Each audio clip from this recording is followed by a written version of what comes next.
You guys locked into the WWE TLC review. It's October 22nd, 2017. Kurt Angle returns, joins the Shield.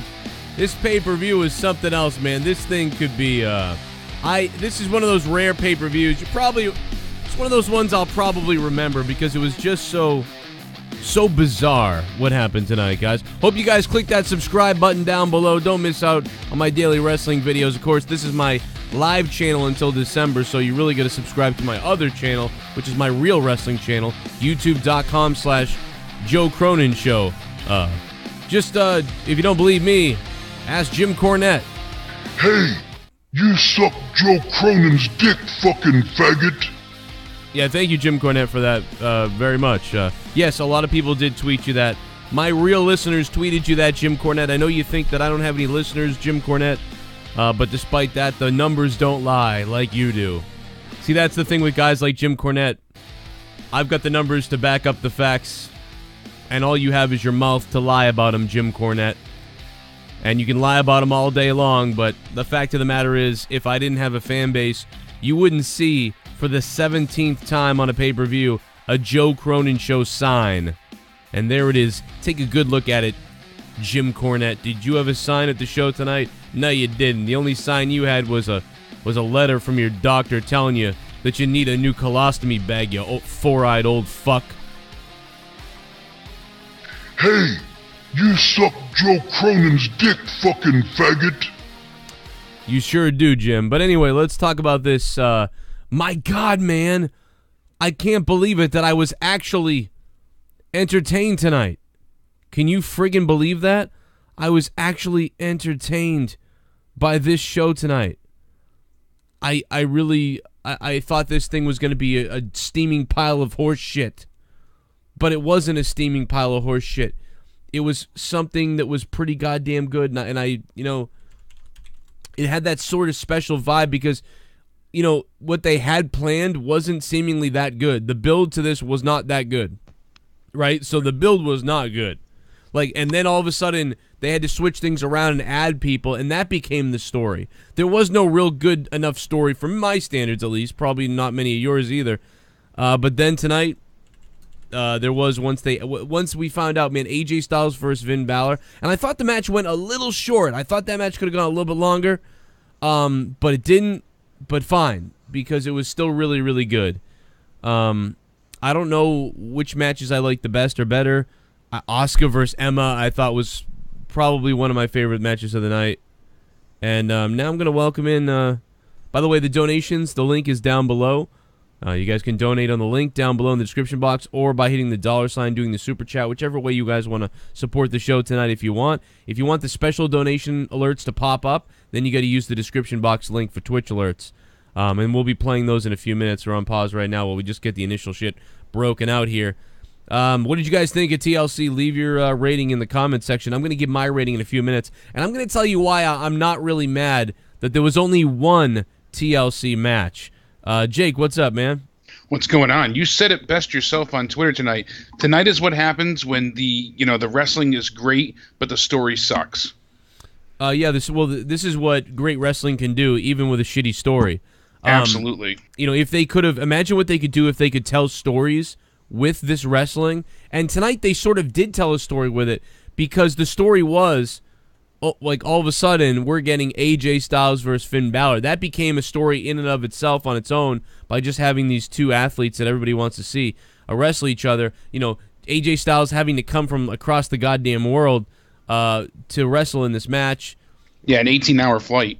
I don't know exactly how Sister Abigail gets the mumps, but how that character is going to recover from this. I'm not really sure how that's going to work. That's maybe another story for another day, but it's not good. Not at all. Looks really dumb. Just like Benoit going after Vince McMahon was supposed to die. This just I don't know. I mean, you figured, like you said, I'm happy there wasn't multiple TLC matches. The namesake match was pretty lackluster. I mean, it was a clusterfuck. Dude, it was all over the place. I don't even know really what to think. Like there was so many heel and face turns and predictable bullshit, and it was like a car crash less than a wrestling match, and that's typically what they're supposed to be, but it wasn't. No, it wasn't set up right. They didn't really progress properly. You won't remember it together. You won't remember that.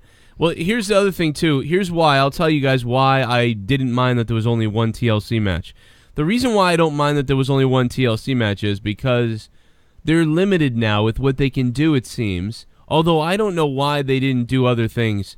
Like, why not have the ladder set up in the corner, have somebody get back body dropped into the ladder?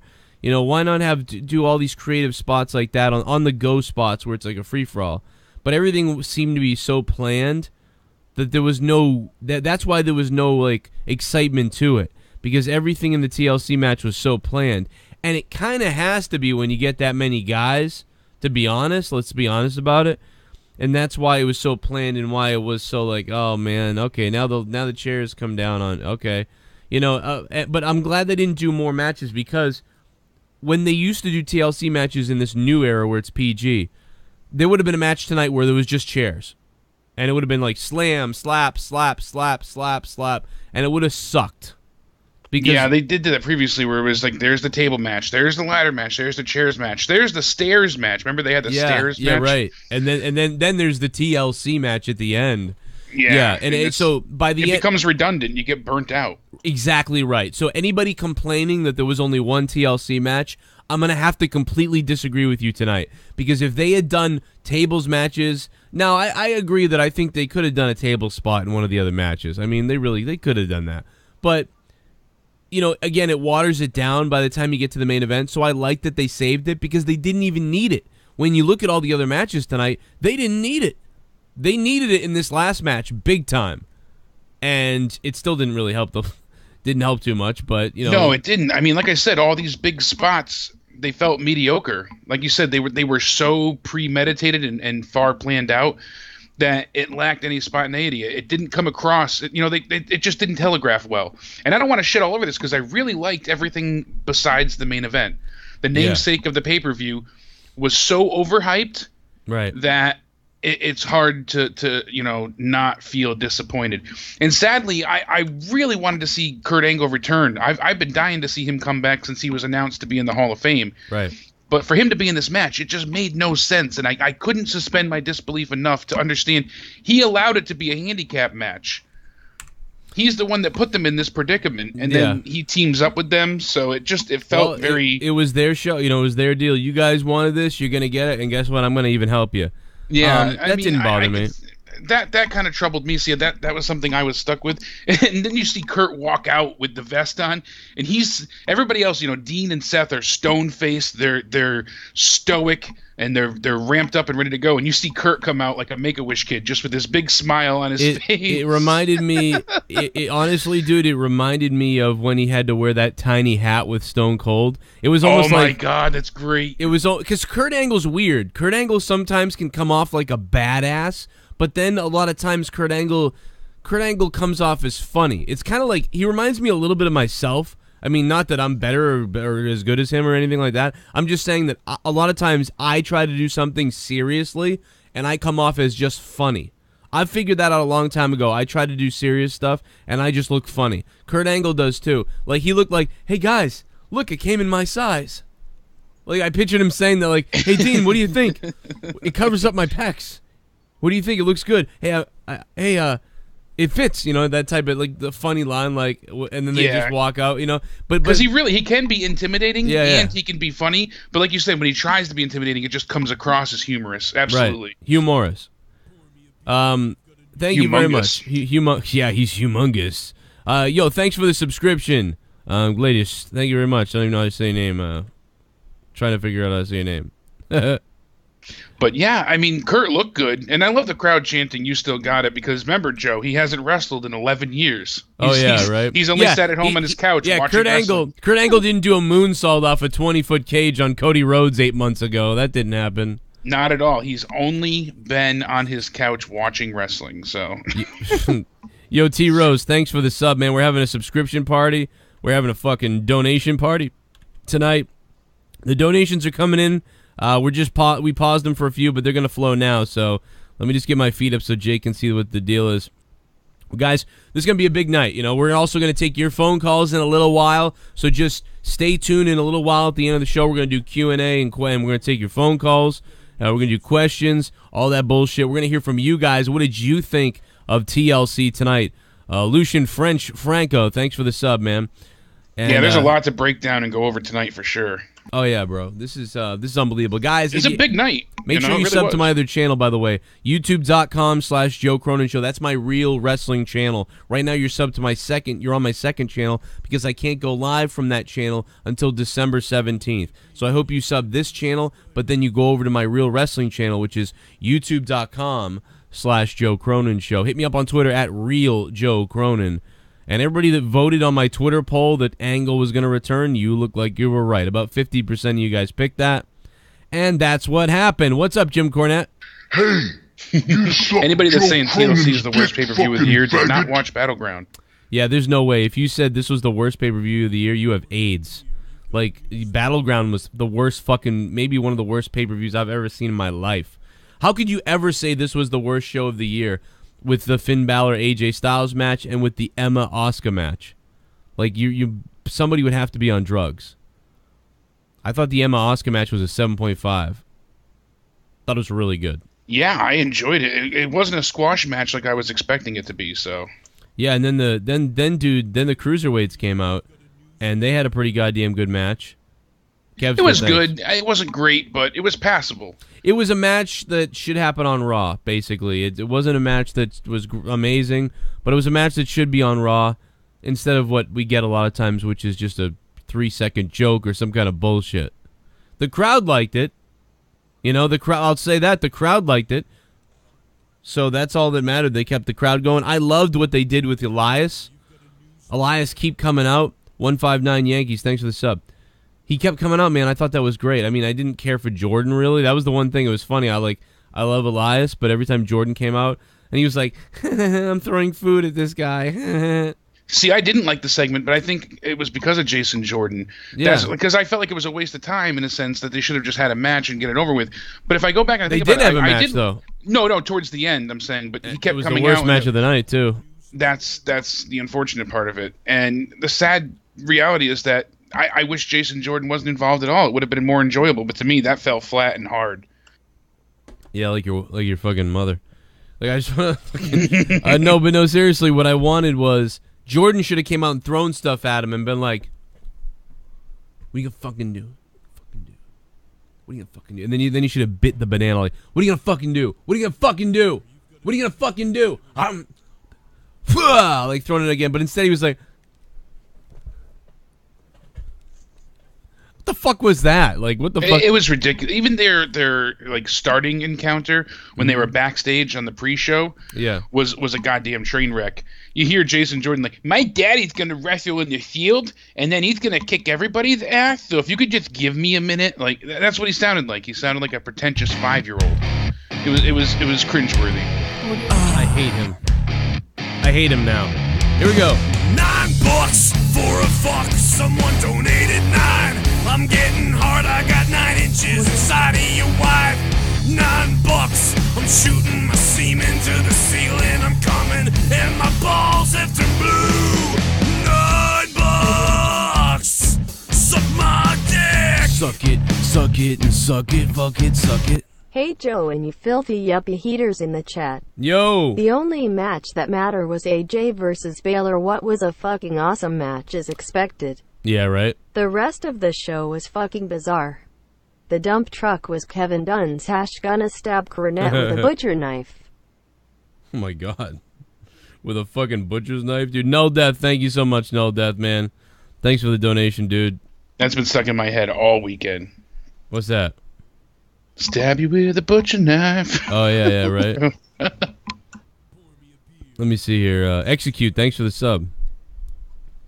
Yeah, that's been... I'm trying to find the sound clip. Did I sound clip that? I thought I did. I thought you did. It's in here somewhere. I just don't think I've put it down yet. I got Jim Cornette. Hey, you suck Joe Cronin's dick, fucking faggot. I wish you could have heard that. I keep playing the Cornet clip. I can't get enough of Cornet calling all the listeners fake. I must have 1,200 fake people in here right now, guys. Click that like button and stick the thumb up my ass. By the way, if everybody wants to send Jim Cornette a photo of my sign at the show tonight, you can tell Jim Cornette, look, you don't have any signs in the crowd ever, Jim Cornette, but Joe Cronin does, you four-eyed fuck. Mavado says 316. He donates 316. I kind of wanted Roman to come out for my fellow Minnesota fans. Wow.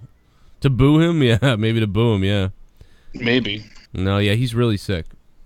It would have been so disgraceful towards the people that are actually sick if this was all a work. No, I never thought it was. JD thought it was, though. If anybody, just so you know, JD said that the other day. Yeah, I never thought it was. I wonder if he deleted the tweet yet or not. First donation, long-time listener. Love it. Oh, thanks, Justice. Welcome to the club, Justice. Khalil Thomas, first donation. First time donating, you sexy cunt. Thank you very much. We're going to get demonetized because I said the C word, but fuck you, YouTube. Try to shut me down, bitch. I just swore. I don't care. Take my money away. I don't give a fuck. The fans are giving me enough money. You don't need your money, Google AdSense. Suck my dick, Google AdSense. I don't need your money because the fans of this show and the listeners are supplying the money. So Google, kiss my cracker ass. How about that, Google? Kiss my ass. And then after you do that, take those lips and kiss Cornette's face. Carlos Rios. Thank you so much for the sub, man. Don't forget, guys, to jump over to my Patreon to get 8 hours of bonus content a week. Patreon.com/Joe Cronin Show. And I got to shout out the newest member, Ultra D, pledging $5 a month. Ultra D, you're going to get 5 days of Morning Madness every week, plus 2 hours of Corrupted podcast. It's fucking insane. I'm going to shoot hard this week on every motherfucker I want to. Skeet, skeet. By the way, Kenny Bolin threatened Justin Bailey in a DM earlier today. That's weird, huh? But anyway. Saw that bullshit. The fucking weirdo those people are. Threatened him. Call the police. I thought the matches were good even though that main event was really random and the PPV didn't have story, but what can you do with everyone getting AIDS? Glad to see our Pats kicking ass. Smoke filled the stadium and you can't see shit, lol, out of 10. I saw that, man. Way more thanks for the 666, way more. You gotta respect KANE for being back. Yeah, dude, the Patriots whooped the shit out of the Falcons tonight. What the fuck? Dude, I picked the Patriots to lose this week. What the hell happened? It's just like every other Attitude Era superstar. Yeah. They complain about other superstars not passing the torch. Then becomes those superstars who will not pass the torch. I guess, I don't know, what's that in reference to, though? Maurice, thank you so much for the $5 and becoming a $5 shitbum. I don't exactly know what that means. Maybe Jay can figure that out, but I can't decipher what that means. It's just like every other Attitude Era superstar. Who? Roman Reigns? Who are we talking about? He's talking about Kurt Angle? But Kurt hasn't been there in forever. That doesn't really make sense. No, and he was thrown into this match because of sickness. Maybe referring to KANE, but he just returned as well, so I mean, there's no real legend that is sharing the spotlight. They were here for enhancement. $9 for a fuck. Someone donated 9. I'm getting hard. I got 9 inches inside of your wife. $9. I'm shooting my semen to the ceiling. I'm coming, and my balls have turned blue. $9. Suck my dick. Maybe this is why Big Show blocked me. Let's all drink to Vince getting outbooked by a viral infection. Oh my god. Oh my god. My name is Jeff. Scabby Zane. Scabby, thanks for the $9 and that wonderful fucking comment. Yeah, Vince was outbooked by a viral infection. The mumps. Who the fuck gets the mumps that didn't see a doctor when they were a kid at some point? Like, what the fuck? Who the hell gets the goddamn mumps? Are you kidding me? Jay Shabber, thank you very much for the sub, man. G Shabber, what's up? Sorry, I missed the wrong thing. Sniffles the cat. Oh, I'm sorry, I had you muted there, Jake. Don't want to have my kid become artistic. Get his vaccinations. He'll be artistic. Oh, that why? That's why they didn't. Ridiculous. But that's a new thing. Like, why wasn't this done 25 years? 30 years ago? God knows. There we go. It's on, baby. It's on. $9 for a fuck. Someone donated 9. I'm getting hard. I got 9 inches inside of your wife. $9. I'm shooting my semen to the ceiling. I'm coming and my balls have turned blue. $9. Suck my dick. What's up, Joe and What's Jake? up? TLC was okay tonight. Great wrestling with shitty storylines. AJ Yeah. versus You know what? Finn was the match of the night. The main event was average. I give this PPV a 5 out of 10.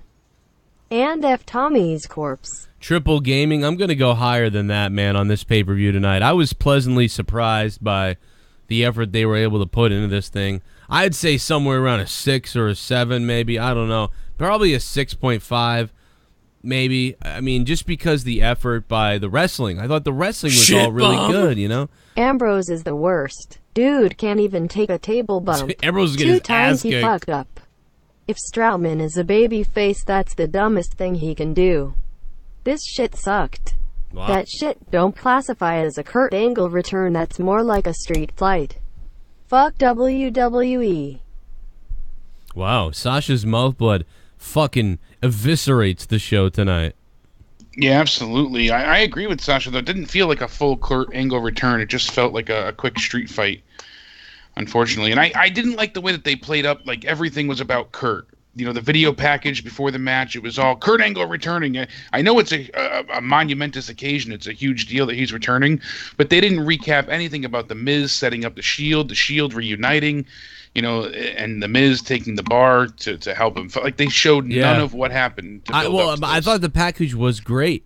But, yeah, I thought right after that beginning of Kurt, they would go into the whole Miz thing. But they just wanted to stay away from that almost. They're going to redo it for Survivor Series. Watch. Yeah, I think because of Roman being out, they're going to wait. Look what happened with Neville. Exactly what I said. Anybody who's been listening to the show over the last 3 weeks, I said exactly this. Enzo was going to cheat and beat Kalisto to win the title back because they wanted to reset the story with Neville. Because now, there was going to clearly be some longer story planned with Neville, with Enzo and Neville. And because Neville walked out, now that story makes no sense, but they're still sitting here with Enzo. So they substituted Kalisto, so they had to give the title back to Kalisto so that Enzo could then cheat on him to give him a reason to set up now just doing the story they were going to do with Neville. So yeah, exactly. That's what it was. We said, you and I called it, they booked themselves into a friggin' corner with that stupid stipulation that no one can get a title shot. So they had to bring Kalisto in after Neville left so someone can get a title shot, or else the entire division can never get a title shot again. They fucked themselves. They poorly wrote that whole angle, and they had to go ahead and fix it somehow. I think they would have gotten around it anyway. They would have done something because Neville was just going to come back to wrestle him. I mean, that was going to happen. They were going to do something with Neville. I mean, it looks. That's what I said originally. I said, well, isn't that why Kalisto's here? Because of the way they booked it. Even if Neville was here still, Kalisto still would have shown up. But then they said, no, that's not what was supposed to happen. And then Dave Meltzer confirmed that. And Dave Meltzer spoke with all the, whatever people that Dave Meltzer speaks with. And I know that Meltzer a lot of times is right or wrong. Meltzer, again, like for anybody that doesn't understand Meltzer, like Meltzer is given bones around left and right. Like once in a while I get an answer from somebody. This is the first year that I've ever had answers from WWE. This is the first year that anyone has been able to confirm or deny things with me and actually give me DMs and said, don't tell anybody I told you, but hear this. But so imagine if people are throwing me news bones every once in a while from the WWE. Imagine what Meltzer has, So what happens? Little tidbits here and there. Meltzer gets like 3 out of 10 things sent to him accurately, and then it's his job to find his own sources and come up with his own stories for the rest of it. That's why a lot of times he can be wrong, but a lot of times he's dead on because he's getting that news from people. He's been in the business for 30-something years now. The guy gets sources, but then there's every once in a while he just guesses or he says obvious things. Like something happens and then he says something obvious like, speculation that, clearly there'll be a change coming here. after a guy's held the belt for 7 months, he'll be like, you know, title change could be coming soon. It's like, well, no shit. You know what I mean? You know, things like that where it's like you could just predict this, but he's writing it as it's a news story. So that's how he gets leverage and then creates all these other news stories. But I like Meltzer. I do. A lot of people shit on him. But I shit on him too. But, you know, no. Yeah, well, some of his predictions are, you know. It's just like hilarious, yeah. Yeah, absolutely ridiculous, you know. Yeah. We've covered that. Yeah, but I'll go back. I'll find that fucking tweet by fucking cat fucker. It's pretty goddamn yeah, we funny. were discussing it the other day, and, you know, I think it was I monetized this, but, yeah, I mean. We were laughing knew our Roman balls was legitimately off at it. sick. Yeah, that's why it's just funny. It was just him trying to be like, sound like he's like was smarter than everybody. Like, oh, you know, where the fuck is it? Did he delete? I bet he deleted it because he fucking sounds stupid, which is hilarious. What was your what was the worst thing for you tonight, Tia? By the way, we're gonna take phone calls in a few minutes, guys. Hang in there. We'll take phone calls in a few. What was your worst thing that happened tonight? The fact that they confirmed that Survivor Series is definitely going to be Raw versus SmackDown themed. Yeah, I couldn't give a shit. I hate the Raw versus SmackDown nights when they do that. You know, one brand versus the other for superiority, and it devalues one of the two brands, and then everything we're going to get out of that. I know that's future. No, probably Jason Jordan's match with Elias. That was a real, you know, it sucked the wind out of the sails for the night. It came to a screeching halt, and everything felt like it flowed together. It was like a puzzle piece, you know, every part connected. Every time they went into the next match, it fit well. I like the fact that they opened up with Asuka. You know, it was a bit bold. People felt like it wasn't the best placement, but I liked it. Her debut felt meaningful. They're going to kick right off with it. You know, it had impact. I enjoyed it. They go to the cruiserweights, then they go to Alexa Bliss and Mickey. Like, everything just it felt seamless. It all worked together. I found this new tweet from him. I love how people continue to call me a mark for saying Roman Reigns could potentially not be sick. Nobody knows the real story, clowns. How off are you?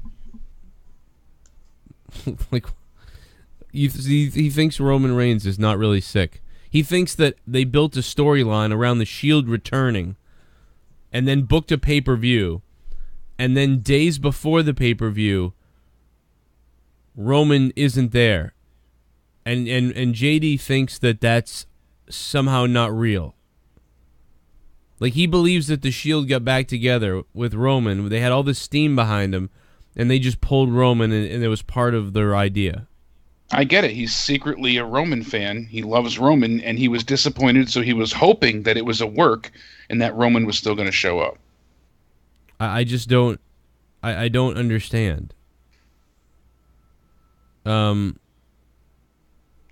know what? Actually, I'm gonna take that back. It wasn't Jordan and Elias that was awful. It was the commentary. I tweeted out saying I wish I could pay extra for a bonus feature on the network to turn off the commentary and just have like the live audio. Matt in the chat just said, Corey said this is the first time the crowd chanted "This is awesome" before a match started. Yeah, how many times have we heard that before? NXT a lot, but yeah, exactly. Yeah, but like he said, Shield versus Wyatt's Elimination Chamber. It happened. I can think of a bunch of times.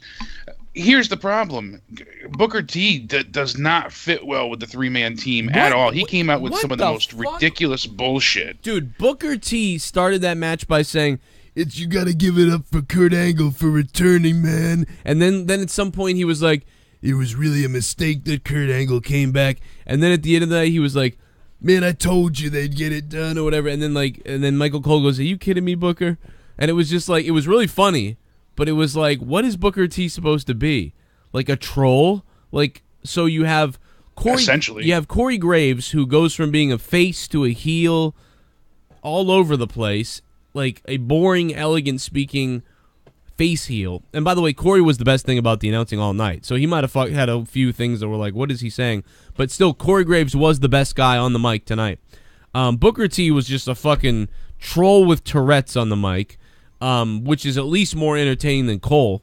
And Cole is just fucking horrible. Cole sounds, everything Cole says, I might as well be watching the video game.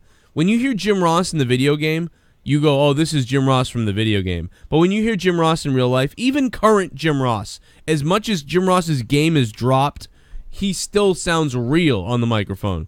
You know, the only thing that Michael Cole did that was real tonight that sounded real was the dumpster thing. And I don't know if you noticed this, but Michael Cole stole Jim Ross's line from the NXT women's match. They put him in the dumpster and they're closing the garbage thing. And Michael Cole goes, "What the hell?" And I go, "Oh my God, that's Jim Ross's." That's Jim Ross's "What the hell?" But... I was dying. By the way, Braun Strowman, when they killed him and threw him down the hole and all the chairs landed on him, I go, "Oh my God, KANE killed Super Shredder." And then later on, they threw him in the dumpster. They threw him in the dumpster like Ninja Turtles threw Shredder in the dumpster. And then Sheamus was in a Ninja Turtles movie. So I thought that was kind of funny. Yeah, that's a great little Easter egg to pick up on. And that's not... Michael Cole's like, he's trapped. No, that's murder. Yeah, that's turn murder. That compactor on, he's dead. Well, technically, the guy that pulled the lever is the murderer, you know? Fuck that guy. But what kind of still, that's so goddamn stupid when they do that There's going to be someone who's going to zoom in on that guy with a meme that says wanted for murder. The trash guy. Where's Bailey smoked Roode off for that one? You know what would have been great is at the end of the pay-per-view when the Shield was in the middle of the ring celebrating, if like all of a sudden like the roof of the fucking dumpster had busted open and Braun was like bloodied and covered in garbage and he just peeked his head out and was like, like I don't know why it's so stupid, but I would have fucking popped for that even though it was dumb. Anyway, we gotta hit them donations up again. These people, yeah, absolutely. You got a lot of good super chats coming in. You got tons of super chats, guys. Thanks for super chatting, donating, and everything. Godzilla on Crack just subscribed. Godzilla on Crack, holy fucking Christ! That's what even the crowd was chanting. That's murder. Were they chanting that? Were they really? They were. Even Matt just said it in the chat. They were chanting, "That is murder." That's fucking awesome, dude. Yeah. Fucking Godzilla on Crack. I just want to let all the new subs, everybody that's new that's subscribing to the channel down below, this is my second channel where I go live. Sub my other channel too. Party. Here it is. Kalel Bama, what's up? Loved AJ versus Finn. Kinda figured Kurt was going get honorary win pin. Yeah. Yeah, Enzo it seemed will like kill it. 205 live. I give PPV out of 10. Oh, tables 2, Dean 0. Yeah, dude. Fucking Kalel Bama, thanks for the $5 super chat, Kalel Bama. Dean got jacked up by those tables. Seth, too, when he jumped off that ladder, his knee hit the corner of the table. Like, that was... He hurt his knee. I mean, he bruised it. And Dean... Oh, absolutely. Dude, Dean's head bounced off the table and bounced off the floor. Like, Seth Rollins went through, like, and then landed on the side of a table. Like, it was a fucking nightmare. Party. Joseph Castriota. 8 tenths wrestling was great. Braun in a truck. And Rich Swan teeth looked like he was chewing on mustard packets. Asuka was great.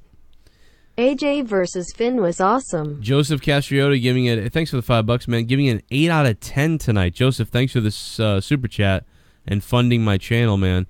Daniel Bryan just tweeted out, there was a time when WWE wouldn't let Kurt Angle compete. Tonight he won a pay-per-view main event in a TLC match. Hashtag, so you're saying there's a chance? Right. Oh, Daniel. Like little prayer hands. So he tweeted that out just recently. Daniel's getting pissed, huh? Yeah, dude, they would not let Angle compete. They were telling him no. No, no, no, no, no. And now all of a sudden he gets to compete. It's the weirdest thing. Like, they wouldn't medically clear Kurt Angle. So this has been going on a while now, and known about this. It seemed like they weren't going to do it, maybe. Eric, thanks for the sub. All day, Daniel Bryan liked tweets that said, "Oh, we wish you were filling in instead of Kurt," you know, and all the memes that came about with like Vince making a phone call saying, "Daniel, we need to borrow AJ," you know, stuff like that. So you can tell he was really upset by this. Dude, fucking Daniel Bryan is going to just destroy Ring of Honor if he shows up there, because he can come out to his same music, because that, well, not the same music, but the same song, because I don't believe that song is copywritten. You know, that's one of those statute limitations or whatever songs, you know. So, dude, people are going to recognize that song and everything. I mean, it's going to be nuts if he comes back. You know, wouldn't it be great if he just came back, didn't even take a lot of money, just took a little, you know, and whatever, and he just fucking set the places on fire. Daniel, that will change the game, man, I think, a little bit. It would. Oh, absolutely. Daniel, thanks for the sub. Darren, thank you for the sub. Yeah, man, we're going to take phone calls in a few minutes, so get ready. We're just kind of working through these donations and subs and everything. And I would love to see Daniel Bryan return. Oh, my God, that would be monumental. It won't be in WWE. I miss him. I know. I miss him so much, though. He had such a great persona, great character. All of him. He was the whole package. For his small stature, he made up for it in charisma. Manuel Gomez, thanks for the sub. But you know what, Jake? He can never come back to WWE because they have him on tape on fucking ESPN saying, like, I had seizures and I was shaking and I was hiding it and everything. Like, so he could never, ever, ever come back and wrestle in WWE again because they have that on film. Yeah. You know? What's he going to say, you know? Fatally Fabulous, thanks for the sub. Because anything ever happens to his brain or he kills somebody or, you know, he goes nuts or whatever, they're going to be like, look, there's the tape. You guys knew it. What the fuck is this? Yeah, exactly. That's why WWE was the only one to not clear him. Their doctor. Which I don't quite get. Because if all the other doctors are clearing him and he's passing, you know, and maybe it's, I mean, want to see my dick? Whoa, SeansView Entertainment, what's up? SeansView Entertainment. Oh my God. And you want to see my dick? You want to see my dick? I want to see my dick. It's Rick, it's Dick, it's Vic. Do you want to see my dick? I will show you my penis. I'm SeansView. You know, there's a lot of people out there that don't know that he took his dick out live on YouTube or on YouTube and uploaded it. They don't even know that that happened. If you don't know that happened, you got to Google it, man. It's still going to be out there somewhere.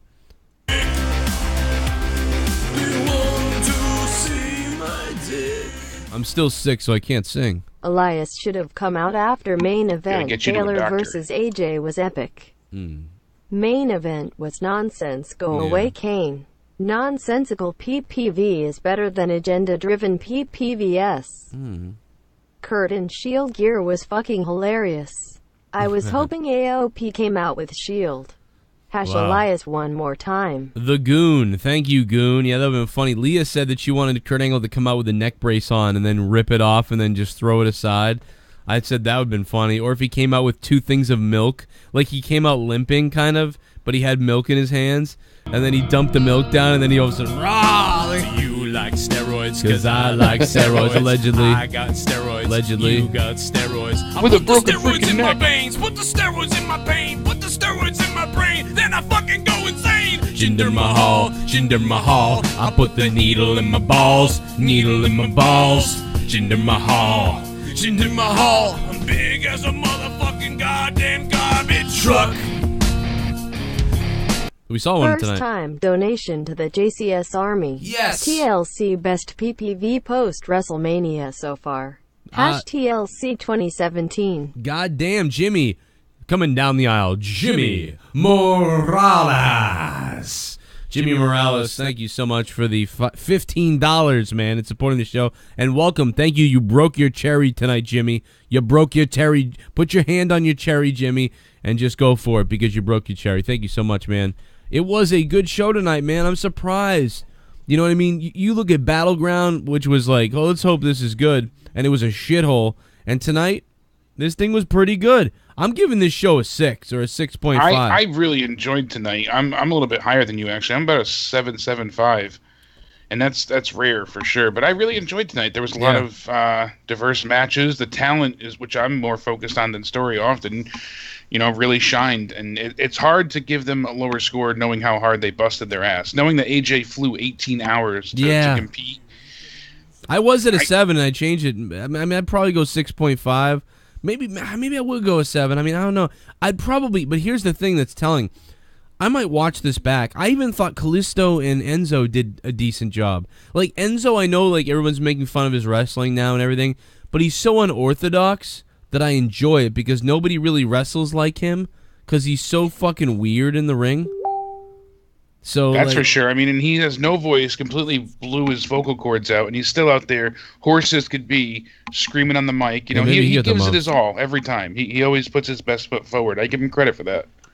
Yeah, man. I mean, I got to give it to them. I mean, I'd probably give a 7. I'd probably go up to a 7 out of 10 because even with the main event being a freaking, you know, sideshow, yeah, the main event was like, I would give the main event like a 5 out of 10 or something. I'd probably give it like a 4, but I don't know. That's the thing. And not to shit on JD again, but he said right here, you know, his opinion. It's a one-match show. They already booked Asuka wrong. The main event was a circus. Enzo's a joke, and nothing's important. And he thought that Roman got a wellness policy strike, and this was a cover-up. Yeah. So I mean, JD's on fucking Planet Psychopath, by the way. Yeah. It's not a cover-up. But he's right. It's true that the build to this was like what was suspect. There's no question. The build to this show was suspect. Going into this show, nobody could feel that this fucking thing was good. But the show itself tonight was good, and you knew it had a chance to be because you didn't know if Asuka was going to have a squash match with Emma or if it was going to be an actual match. But here's the weird contradiction. Emma gets fucking beat by everybody in a second on Raw for like forever almost. She comes out, she pretty much gets her ass kicked. She has an opportunistic moment where she gets a pin to face Asuka. And now all of a sudden Emma is super Emma? Like, that's what JD's pissed about, that it was a 50-50 in the Emma match. That Asuka should have just came out and kicked her ass. Well, I like to think that Emma knew that this was like her time and she gave it 120%. And I don't give a fuck now because the match was so good. That was arguably the best match of the night, if not the second best match of the night. Yeah, he wanted a 10-second squash. Yeah, well, that's what I think thought. That was the right way to book it. I thought we were going to get that. So my owner thinks Asuka was booked wrong tonight even though she won. Well, looks like I'm about to get raped again. Oh my fucking God, Mr. Sniffles. Oh my God. Well, Mr. Sniffles, thank you for the $5. No, what I can say is I get that because it makes no sense that Emma like loses to everybody like in 3 minutes, but comes out against Asuka and has an epic battle. Like, it didn't make any sense, but fuck it, I'll take it. All I want to see is good wrestling at this point because the storylines did suck. Everything didn't make any sense. But in the fact of the matter is, I'll come back to watch this show again. I will watch this show again for that match, for the other woman's match even, and certainly for the AJ Styles Finn Balor match. I think that was one of Finn Balor's best matches ever in the main roster. Yeah, I agree. Absolutely. AJ Styles in the main roster. That and then him and Seth at SummerSlam was really good, but he hasn't had that many great outings on the main roster for sure. He was injured more often, so. AJ Styles immediately raises people's games. Like, I mean, it is unbelievable. Because Finn Balor's fucking moveset is cookie cutter to me. Everything Finn Balor does looks the same. At this point, he comes out. See, that I don't agree with, but I can see where you're coming from. But I just thoroughly enjoy all of it. I feel like he's seamless. It's quick. It all fits together, and he's just he's a constant flurry of offense. No, I mean, yeah, he looks good and everything with what he does. It's just but I can see, like Sling Blade into the corner drop kick. It looks the same. I could see that. It's all sort of the same thing. People said that about Bret Hart before, but I never saw that. I always thought Bret Hart, he just sold so well, that I enjoyed seeing him in there. But Finn, if you could say someone's like that now, like Finn reminds me. I still like Finn more than most people. It's just that, like, a lot of times Finn had a good-sized bruise on his right thigh, too. It did look like he ripped his hamstring. It looked like he pulled his hamstring. At first, I thought it was the face paint. Maybe it, like, wore off. But then, no, you could see another shot. Wait a minute. Was it on his back thigh? No, on the front of his right thigh, I believe. Oh, then it's probably not his hamstring. I thought maybe he pulled his hamstring at one point. No, well, that in the back, I couldn't tell because it was shadowy, but definitely in the front of his thigh, he had a bruise, a solid bruise on his right thigh. Okay. Martin, thanks for the sub, man. I appreciate that. You really saw it when he went for the coup de grace at the end, so. Well, at least it's the front. It's probably just a bruise then, if it was the back. And that was the most emphatic coup de grace we've seen yet, I think. He stuck the landing right into AJ's chest. He didn't, usually he, like, barely hits the feet and falls to his ass. He planted his feet directly into AJ's chest. That was beautiful. Such a good ending. Luis Ramirez, thanks, man. Yeah, he really did it. He put that right through the chest. Hey, shout out to the guy that brought the Joe Cronin Show sign tonight. There was like fucking beast mode in the front row there a bunch of times on camera. Yeah, he was right on the entrance ramp. You saw him right away with Asuka. It was, who was it here? I got his thing right here. It was Mark Anderson. Mark Anderson, thank you so much, man. It's funny, he made somebody else's sign too, but I never saw that guy's sign. I don't know what happened to that. So I appreciate, not only do I appreciate you getting my sign on there, but I appreciate that the other guy's sign wasn't on there. Andy Xavier Miles, thank you very much for subbing. You guys are fucking killing it right now in the donations, in the likes, in the comments. You guys are sharing this video everywhere. You can see it popping up. Hit me up on Twitter, guys. Let me know what you thought of TLC at Real Joe Cronin. What's up, Shitbum? Oh, Shitbum now. The problem, WASNT, the amount of matches with stipulations. The problem was that a TLC match has titles on the line and this one didn't. Yeah. This PPV sucked. Wow. My ass hairs are more entertaining than this. Sasha's Mouthblood, thanks for the $5. How can you say the pay-per-view sucked, though? I mean, the opening match was really good. A couple of the other matches were pretty decent. You know, you had AJ Styles versus Finn Balor was good. The main event at least had a bunch of weird swervy things, like Angle coming out with the Shield was cool. Kind of. It was weird. Him coming back out, even though it was sort of predictable, with the Kurt Angle music. You know, I mean, they tried to do some things. It was all right. I thought the show was 8 tenths. It sucked. The matches were decent. AJ versus Finn was match of the night. The 5-on-3 handicap match was a clusterfuck. Also, is no one gonna update Braun's condition? He's dead. Braun's dead, Harry. Thanks for the bits, man. Straight up murdered. Got a new sub. Hey, Mark Anderson, you're a beast, man. Thank you so much. Damn, so many subscribers tonight. Yeah, I was really happy with the timing, though. I know you said you wanted it to be a little bit longer, I believe, earlier, but I was happy also that they didn't have him hit the Styles Clash, and because this way when they face each other with a rematch, they have more to go to. When they give it all in the first opening, then, you know, it's hard to top from there without putting like a stipulation on top of the match. Right. I think the timing was perfect. I would like to have seen them wrestle till the pay-per-view ended for me, you know, but all in all, I feel like they told a great story in the ring just with their moveset, and I enjoyed all of it. That was my match of the night, personally. You know, I'm a huge fan of both of them, and I had been looking forward to seeing them wrestle. You know, that's a fantasy match of mine that I've wanted for a long time now. So, yeah, I mean, I definitely wanted to see it. J-Dubs, call back in a few, man. I'll put you on. We're taking phone calls in a few minutes, man. So J-Dubs, hit me up in a little while because I want to hear from you guys and your phone calls and all this other shit. So thank you very much for that. What was the best part of the night for you? Was it just the Finn Balor and? That is tied with Asuka's match. I really enjoyed, you know, her match. I even really liked, you know, Alexa Bliss and Mickie James. Thought they did a great job too, but AJ and Finn takes it for me. Russian Chew, what's up? Someone donated 9. I'm getting hard. I got 9 inches inside of your wife. $9.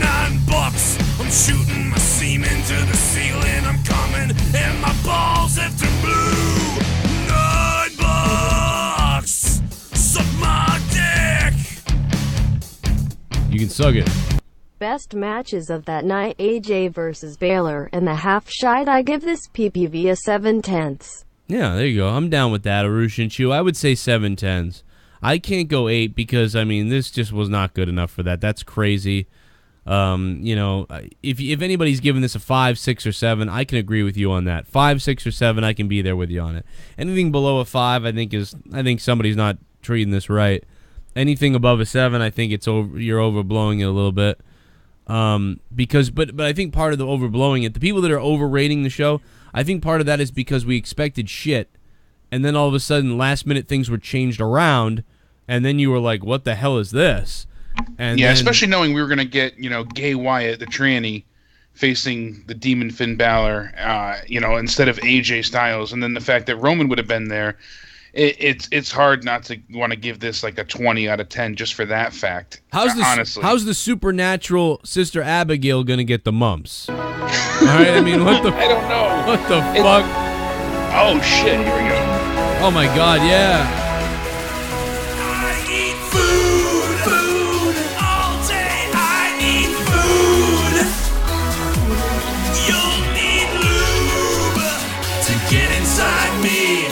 Try to ride me, but I'm the size of a goddamn house.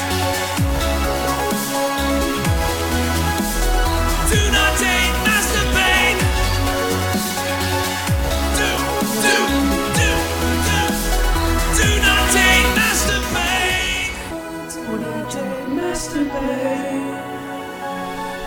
take masturbate. Do not take masturbate. Main event was disappointing. AJ v Balor was really good. Yeah. Still don't know what to think of Enzo 6/10. Yeah, I'm a little confused by that too. Definitely down with that 6/10.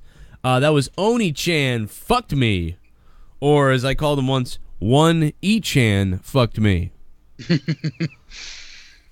Yo, I thanks didn't for that, catch man. this, but somebody said Michael Cole said the up and coming demon. Up and coming. What Yeah, does that he even did. He mean said for up and coming demon. It was like they were building the. He goes, the up and coming demon. Dude, Michael Cole might as well be on fucking crack cocaine. The Gaming Cloud, thanks very much. And thanks for that donation, man. I love to see that big fat bitch lifting those weights. The donation amounts are hopefully in the description box down below if you guys want to know what they are.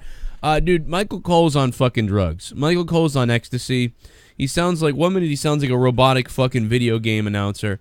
You know, the next minute he's spewing out some line that he clearly wrote down. And then the next second he's saying something that's full fucking retard. Like, I don't know what this guy's doing. I don't know if it's Vince McMahon is getting to him in his head. I know he doesn't want to be there anymore. I know he wants to mentor somebody else. It'd be nice if you'd hire me, WWE, and let me take over with the commentary so we can get this shit going. That'd be nice. Or somebody, anybody fucking, for Christ's sake, as long as I don't have to listen to this shit. Brownstone, thank you so much. We're going to open up the phone lines in just a second, man. We're going to be so far behind tonight. Tonight's going to be a party, man. We're going all fucking... Man, you want to go long, night, baby? Yeah, Booker T can't even believe he's there. Booker T's like, yeah! Like Booker T says random shit for no reason. Like something will be going on, and then Booker T will just be like, telling you... Like, what? The fuck? Just awful. Come on! Like, all right, guys, 339-226-6610. I'll tell you what, we'll take 2 phone calls before we get back to the donation questions and comments from your donations that are supporting the show, obviously. Let's get back. Let's do some talking here. Let's take the guy that called the most out of anybody so far tonight. We got somebody from the 661 on the line. What's up, 661? I thought tonight was pretty good. The AJ versus Finn match was pretty good. Yeah, AJ versus Finn. Yeah, I mean, that was the best match probably of everybody, I think. Did you hear that Finn challenged him again? He said, "You want another one?" Wow. No, I didn't hear that, but that'd be cool. Maybe come over to SmackDown. I mean, my only problem with it was that you knew Finn. Went longer. You knew Finn was going to be win. Well, it should have been longer too. It did end short. I thought there was going to be another 5 minutes at least, but I thought AJ was going to hit the Styles Clash. Well, but I just didn't. You never thought that I never thought that AJ would win because you don't. It's a Raw show. Yeah, you don't have AJ come over from SmackDown and beat Finn Balor. So the only problem for me was that clearly Finn Balor is going to win this. Yeah, I thought the Kurt Angle coming out in the Shield gear was funny. It was funny, and I don't know if it's supposed to be good or bad, but like I said, Kurt Angle is hit or miss. You never know if he's going to be funny or serious. Like if you watch him in TNA. He's like a machine. You watch him in WWE, it's like, hey guys, look, they got one in my size. Like it's like he's a completely different guy. It's bizarre. Thanks for the call, man. I appreciate that. Good call. Absolutely. Hey, let me know if you can hear this. Ready? Can you hear this?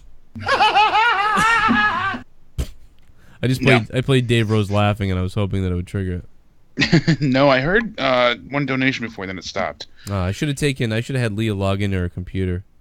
Yeah, I on my way back today, I was trying to represent the Joe Cronin Show Army Joe, and I went to WWE headquarters, and let me tell you what, I was unsuccessful because security is fucking real.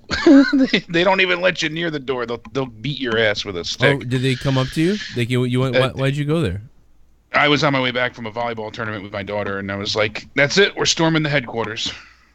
And they were like, "You're a loser. Get out of here." As soon as you even try to go near there, they got security, and you have no chance in hell. But I thought it was funny. We got to represent the Cronin Club. Like, what are you doing here? I'd go there with a Jim Cornette mask and then try to ask people if they knew who Joe Cronin was. Then they'd let you in the door. I'd go there as Jim Cornette, one of the biggest liars in the business. Hey, they'd want to bring you in the basement and finish the job. Joe Cronin's dick, fucking faggot. J-Dubs, what's up, J-Dubs? Oh, not much, Joe. Can you hear me? I can hear you good, man. You sound good. That mic is making me jism. What's up? Oh, nice. Well, there are a couple of things I got to complain about. The Asuka match, people were online complaining about how it was not a squash. Although the thing is, in NXT, she never really squashed a lot of people. It's unless true. they were just complete jobbers. I mean, Emma wasn't treated well, But I mean, at least she got some credibility by pinning Sasha. Yeah, So, but I mean, listen, I love the match, so I threw it all out the window. But it is funny that Emma gets her ass kicked all the time, and then with Asuka, she puts up a fucking battle.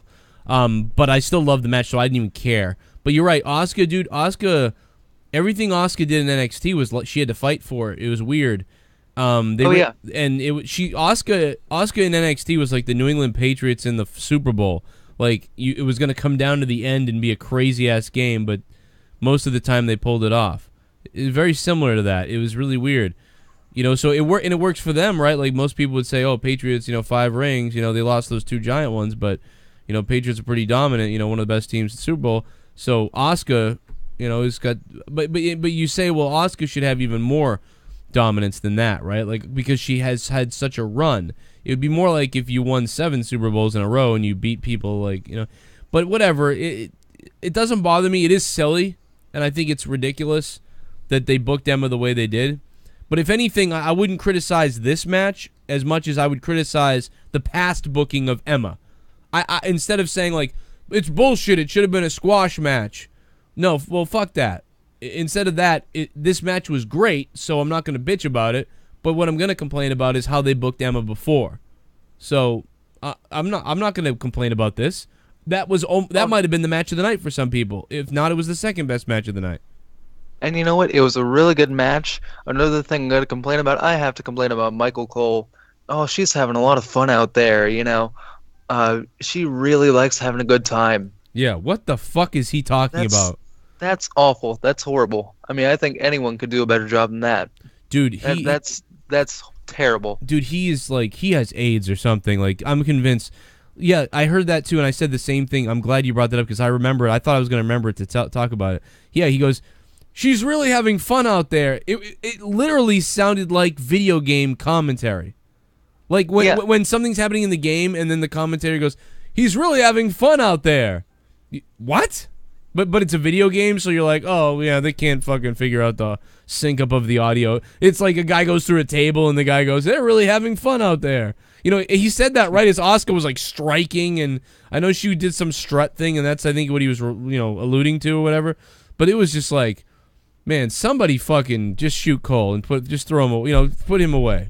He's had enough. He don't want to be there. Yeah, and I get that they were trying to like paint her as a face for kids, but they have to get through the fact that she's not like a normal face. I mean, she is a face, but it's just she's not conventional.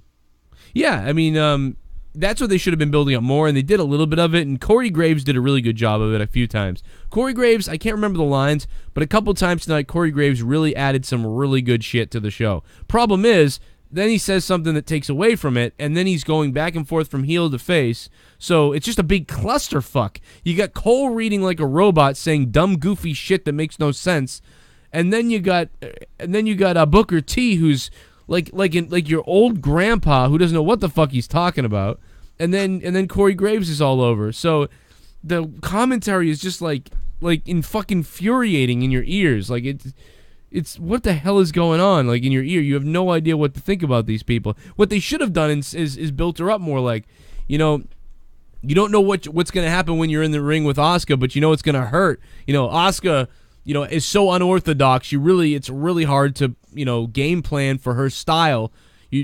All these things, and whatever anybody's been doing has not worked so far against Asuka. And then started building up Emma maybe a little bit. Like, well, Emma's hanging in there still. And all those types of things, but instead it's fucking, she's having fun out there, and wow, like, is this scary or what, guys? Like, it just sounds so fake. It sounds like game show host. Oh, yeah, and that commentary the entire night was pretty horrible, but the show itself was all right. I liked it. Yeah, I gotta say I liked it for all the burying we've done. Show. We've been shitting on a lot of shows recently. I'm not gonna shit on this. I was at least entertained by this whole thing. There wasn't a time when I said, oh my god, like, fuck me, we're watching this shit. Like, I didn't ever say that tonight, really. I mean, only time that I started thinking, like, oh man, was, like, the main event. Because it was just like, oh yeah, like, and I wasn't mad. A lot of people really angry that we didn't get TLC matches in the other matches. But again, like I said, it always sucks when they do that. Because it's watered down. There's a match with chairs. There's a match with a ladder. Like Jake said, there was a match with stairs one year. and then to get to the main event where there's 3 matches. Oh yeah, and I think that's what makes the brand split good in that regard, where you're obviously not going to have a lot of matches, so less of them can be like tables, ladders, or chairs matches. So like you said, it doesn't really water it down very much. Now somebody else could make an argument. You can make an argument and say, well, listen, Joe, Hell in a Cell had 2 Hell in a Cell matches, and the New Day's match was completely different from the Shane McMahon match, and they did that really well.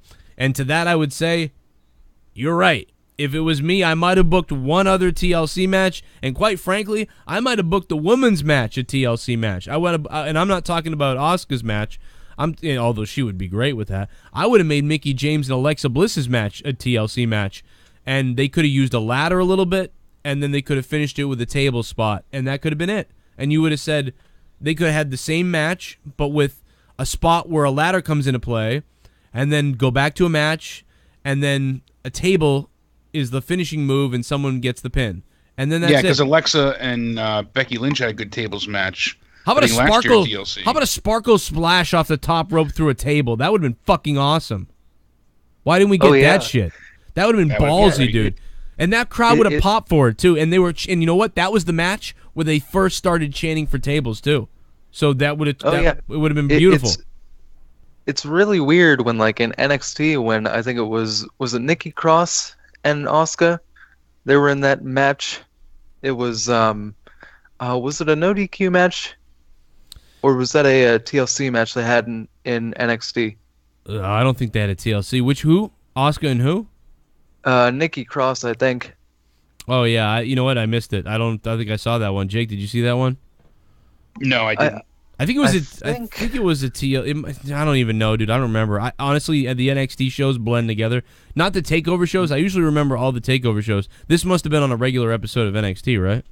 Yeah, it was. Yeah. I missed that. That match was really good. I mean, maybe I'm just like misremembering it or something, but I believe it was a TLC match between Cross and Asuka, and it was really good, and they were able to take risks and all that. And I remember thinking, why can't the main roster women, why can't they take risks like that, and why can't they do crazy stuff? Because you're getting the answer has to be that you're getting cock blocked. You know what I mean? Mm-hmm. Don't go out, no, we don't want to do that, we want to do this. No, we don't want to do that, we want to do this. No, we don't want to do that, we want to do this. That's why they're getting cock blocked. Look at Cody Rhodes, remember that thing? Make Roman look strong. No, we can't do that, Cody, because we're Roman, da-da-da. Hey, the main event's coming up later, we don't want you guys to take the steam. You saw it tonight. That's why the TLC match was last and there was no other ones. They didn't want to overshadow that. But what changed, look, this is how it always goes for Vince McMahon, isn't it? Right? 1995, 96, Vince McMahon is on cruise control, doing everything the way he wants to do it, but then WCW comes along and takes the ratings away, and they're hurting the company. What happens? Vince McMahon is forced to come out of his comfort zone and create the Attitude Era and do something. Because he didn't want to, he had to. Because of WCW. Look what happened tonight. Vince McMahon we all thought this pay-per-view tonight was fucking stupid as shit up until this point. And all of a sudden something happens, there's a big shake-up, there's a buzz, and I guarantee you, I almost 100% guarantee you, Vince McMahon in the back and other people in the back said, go wrestle your ass off. Do whatever you can. Because they knew. They lost Roman. They lost Sister Abigail. Things looked retarded. The only way to recover from this in the last second is to have good wrestling matches. So that you had to throw the book out the window.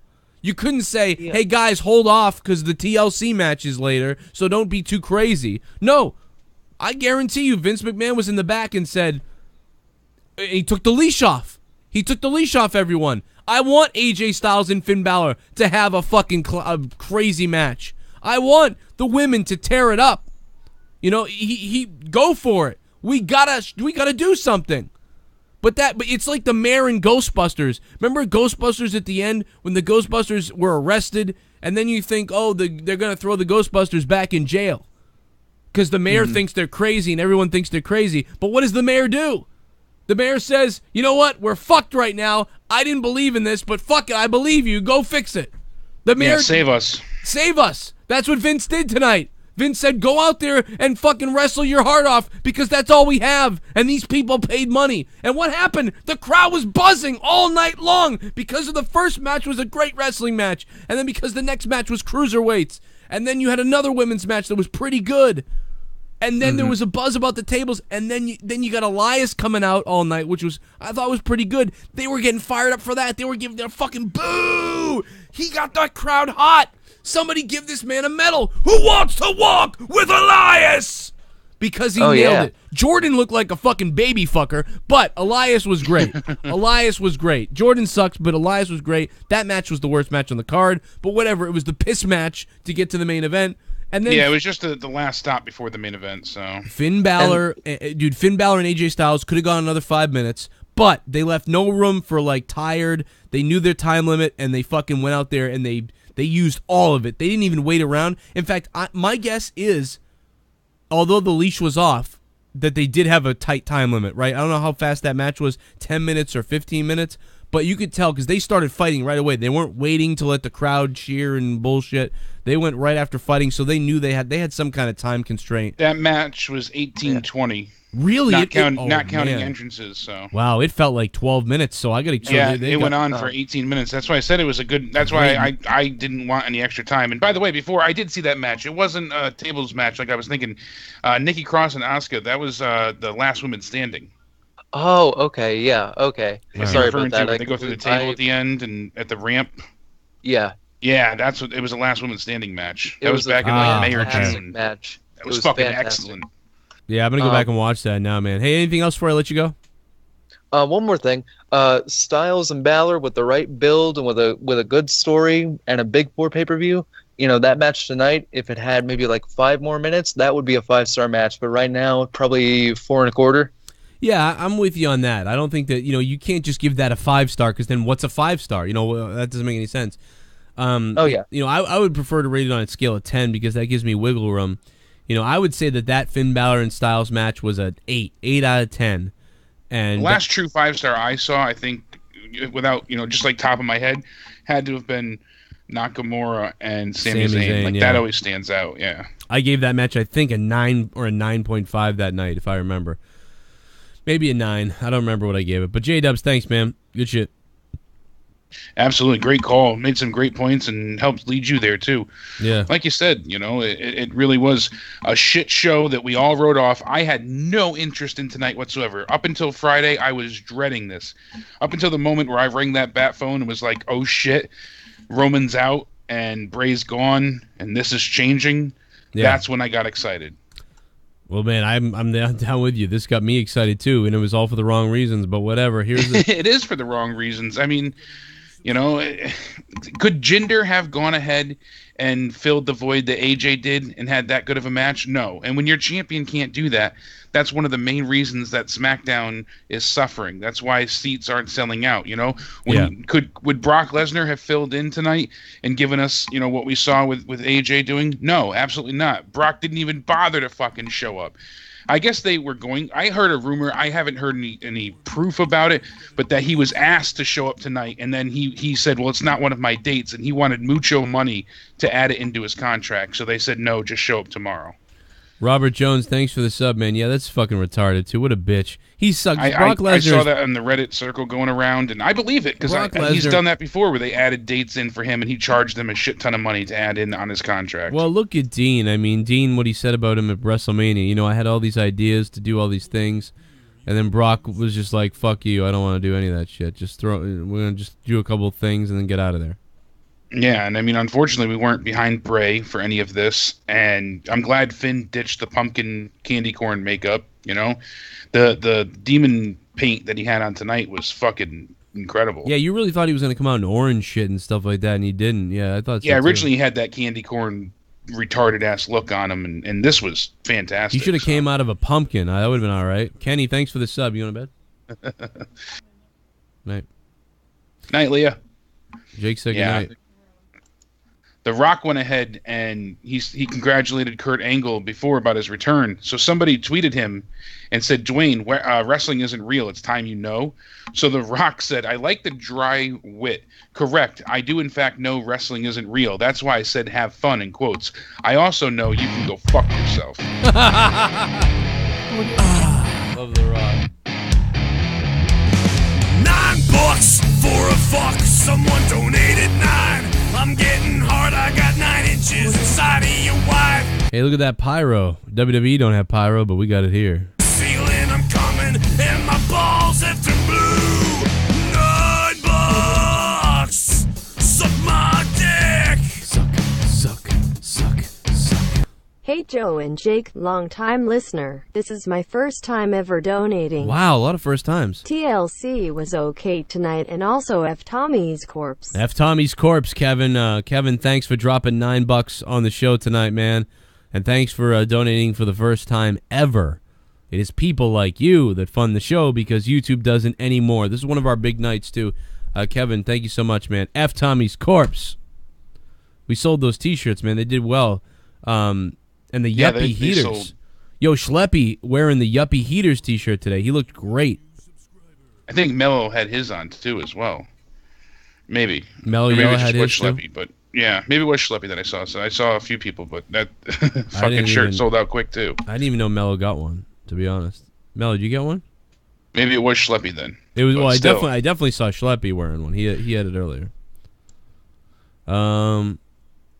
Let me see if I can find it. Oh, it's somewhere. I don't fucking know. We'll find it later. NXT and ROH to run shows head-to-head. Look out. Little report coming in. Yo, Wrestle News Daily, thanks for the sub. They also said Triple H would have filled in tonight, but he was already scheduled in Chile. Yeah. Ahead of time, so they said it was nothing special, but Triple H defeated Rusev with a pedigree and then danced with the New Day in Santiago, Chile. Everybody was sending me Triple H dancing with the New Day. I saw so much of that. I never want to see it again, by the way. Will you answer room? Thank you very much for the sub, man. It really does look like, you brought your grandfather to the high school dance. Triple H dancing with the New Day, like he's twerking and shaking his ass, and it's so bad. Like he looked so cool, and then he did that, and it was like no. And then he pedigrees. Who is it? Kofi. Yeah. And takes off. The pedigree doesn't work like the stunner does though, so it's kind of I don't know. It's just a real awkward dance. That's for sure. I don't know what he was doing. I think he was doing like this thing or something, but from behind I saw the camera. And it was like, no way, Triple H. He starts fucking twerking at one point, shaking his ass with his hands on his fucking knees. No, are you fucking kidding me? No, he's twerking. He's shaking his ass in the middle of the ring. Triple H, what? No. He puts his hands on his knees and starts shaking his ass like Miley. I kid you not. Somebody should put the the song, the Triple H's music, behind him twerking over and over again for some reason. Yeah, I mean, like, you got to be high on some kind of fucking drugs to think this show sucked, you know? Like, you got to seriously hate somebody. I mean, tonight was no story, no logic. And that's the thing. Typically, I try to base on the storyline, the logic. I threw all that shit out the window. Throw logic out the window. I enjoyed the wrestling. No, it's just a sub. Yeah, but throw logic out the window, man. It's, it wasn't that bad. Come on. No, it really wasn't. The wrestling was fantastic. I mean, AJ Styles was phenomenal. He lived up to his namesake. The ending was a shit show. It had some decent spots, but like I said, you can't have any form. WWE is missing all logic. They don't know what they're doing. They don't know how to book currently. They don't know how to write. KANE accidentally. What exactly happened? Let's break this down for a second. He accidentally hit Braun. And that's what led to him turning? I guess he did, yeah. I was looking down and doing something, I heard it, and I went, oh no, here we go. That's what they're doing? Are you fucking kidding me? Yeah, I was responding to a tweet myself, so I heard, KANE accidentally hit Braun with a chair. Yeah. And I'm like, oh, geez. As soon as I heard, Shucky Ducky Quack Quack comment on that, oh, tell me he did not just do that. That shit. Dude, Booker T was AIDS tonight. The only thing that sucked was the commentary. The commentary was on fucking some kind of Yeah, that was a negative was 2 out of 10. some kind of horrible tonight. That commentary was bullshit tonight. Like, it was so bad. It wasn't even close, man. Oh. All right, let me see here. Jake, why don't you take over for a second? I'm going to grab my piss bottle here for a minute. Yeah, absolutely. So, all in all, like I said, I did not mind Emma, especially since they faced off, before. Asuka debuted against Dana Brooke. I thought it was Emma as well. I knew we were talking about it. And then at TakeOver London, NXT TakeOver, we saw Asuka and Emma have a match. That was roughly the same length as this one. It was about 8 minutes then. This was 9 minutes. And this was much, much better than the match they had at TakeOver. TakeOver was really one-sided. Asuka really just manhandled Emma, threw her around the ring, and then, she just choked her out at the end for the Asuka lock. The quality in this match led to a great debut. Somebody said, I felt like the crowd really wasn't behind Asuka. I disagree entirely. I felt like they were cheering and, there was a good ovation. But it was a much better showing than Nakamura had recently against, Dolph Ziggler. And same thing for Bobby Roode with Dolph Ziggler. I feel like Asuka had a better debut than anybody else that's come out of NXT this year. So that alone, is a great way to start the show. Then we see The Miz, Cesaro, and Sheamus backstage. And they said Mick Foley would have never done what Angle did. And, they all try and work themselves into a frenzy. Then we had Brian Kendrick and Jack Gallagher versus Rich Swann and Cedric Alexander. Nothing memorable. They worked well. The heels isolated Swann in the middle for a little bit to separate the two. Did a little bit of a beatdown, but Swann and Alexander ended up defeating the heels, for the win. It was solid. It was good. The crowd got into the baby faces, and it was good. It did its job. I don't know how you felt. I know you enjoyed it, you said.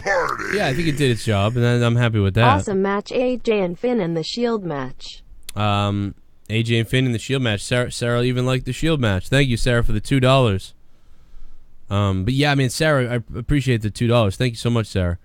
But yeah, I mean, I just think I keep coming back to the Asuka Emma match. Like, I really want to watch the Asuka Emma match again. Like, I really enjoyed it. That is exactly how you want to open a match, how you want to open a pay-per-view. That match went on a long time. I don't know what the time on that match was. I felt like that match was like 25 minutes. The opening match was 9 minutes, 25 seconds. What? Yeah.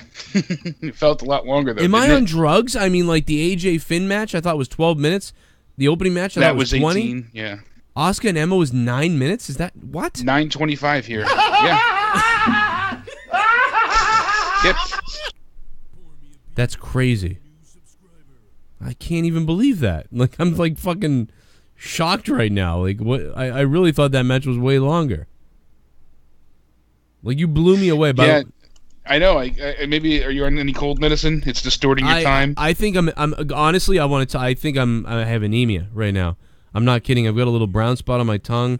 I had that cold that came out of nowhere. Nobody else in my house has a cold. It felt like I had a sinus infection really badly. I'm very weak and fatigued. Possibly dehydrated. Yeah, my stomach doesn't feel right. I'm gaining weight. I literally didn't make any sense. I hit on the scale. I hit the largest I've ever been, and I haven't been eating too much. I've been eating like small meals, like breakfast, and then having a breakfast cereal for lunch, and then having a real meal for dinner. But then, like, throughout the next day, the scale is going up. What the fuck is going on? You know what I mean? Like, yeah, you could just be retaining. I don't know what's going fluid, on. And that could be an issue. So. And now I've had it like 2 or 3 times before. They legit tested me because they were like, they thought I had AIDS or something. They were like, what the fuck is going on? And they were like, your white blood cells and your whatever, their blood cells are fucked up. And then they were like, yeah, you need to take some iron and stuff like that. So that was 6 years ago once, and then the other time was before that. So I think that's happening to me right now. I think it's from the sleeping patterns that I've had. Maybe I did get a cold. I don't fucking know. Nutrition, I don't know. Iron. I've been eating a lot of I've been eating some red meat actually recently. So I was like, why? It can't be. How could it be iron if I'm eating this red meat and protein? So I'm not really sure what the fuck is going on with me. It can be if your body's not processing something properly. Maybe. I mean, maybe it's why my stomach is like, feels like, dude, it feels like I have a beach ball in my stomach. Like it's like filled. Thanks for the sub, man. I appreciate that. Yeah, I know that we're not here to diagnose Joe, but I mean, it's just fucking weird. Dude, I have no idea what's going on with me right now. I'm going to I think I'm going to go to the doctor on Monday, tomorrow. And just be like, hey, you know, fucking, I don't know, blood test me for everything because I don't feel fucking right. Just getting ready for winter, says Pocket Aces. What's up, Pocket? Black Star, thanks for the sub. Click that subscribe button down below, guys. Don't miss out on my videos. You are subbing to my channel right here, Corrupted Podcast, because my other channel, Joe Cronin Show, has a strike that I couldn't fight because I deleted the video. So, Joe Cronin Show, Super chat. you want to sub to that channel. Cornet watches gay orgy channels like Tommy NC. He definitely does. Corbretti Gaming Network. Thanks, Corbretti, man. Appreciate that shit. Yeah, Cornet's watching gay porn or something, man. What a liar. What a fucking scumbag. Hey, Cornet, I got a giant audience, you fucker. You jealous, you bitch? You jealous you're old as shit on some fucking internet site that no one gives a shit about? How about that? But no, seriously. So, yeah, guys, if you're subbing right here to Corrupted Podcast, I do my live wrestling shows from here. But as soon as my strike goes away, I'll be back to doing it only on Joe Cronin Show. And Joe Cronin Show has my daily wrestling news, my daily wrestling podcast stuff. So make sure you go over and sub my real channel, youtube.com/Joe Cronin Show. Been doing that channel for 4 years. The reason why we have this channel, Corrupted, is for a podcast that I do with my friend Justin and Ken. And we put clips up here and we do weird shit that doesn't relate to wrestling. So if you're into that type of shit too, make sure you stay subbed to Corrupted Podcast right here. Super chat party.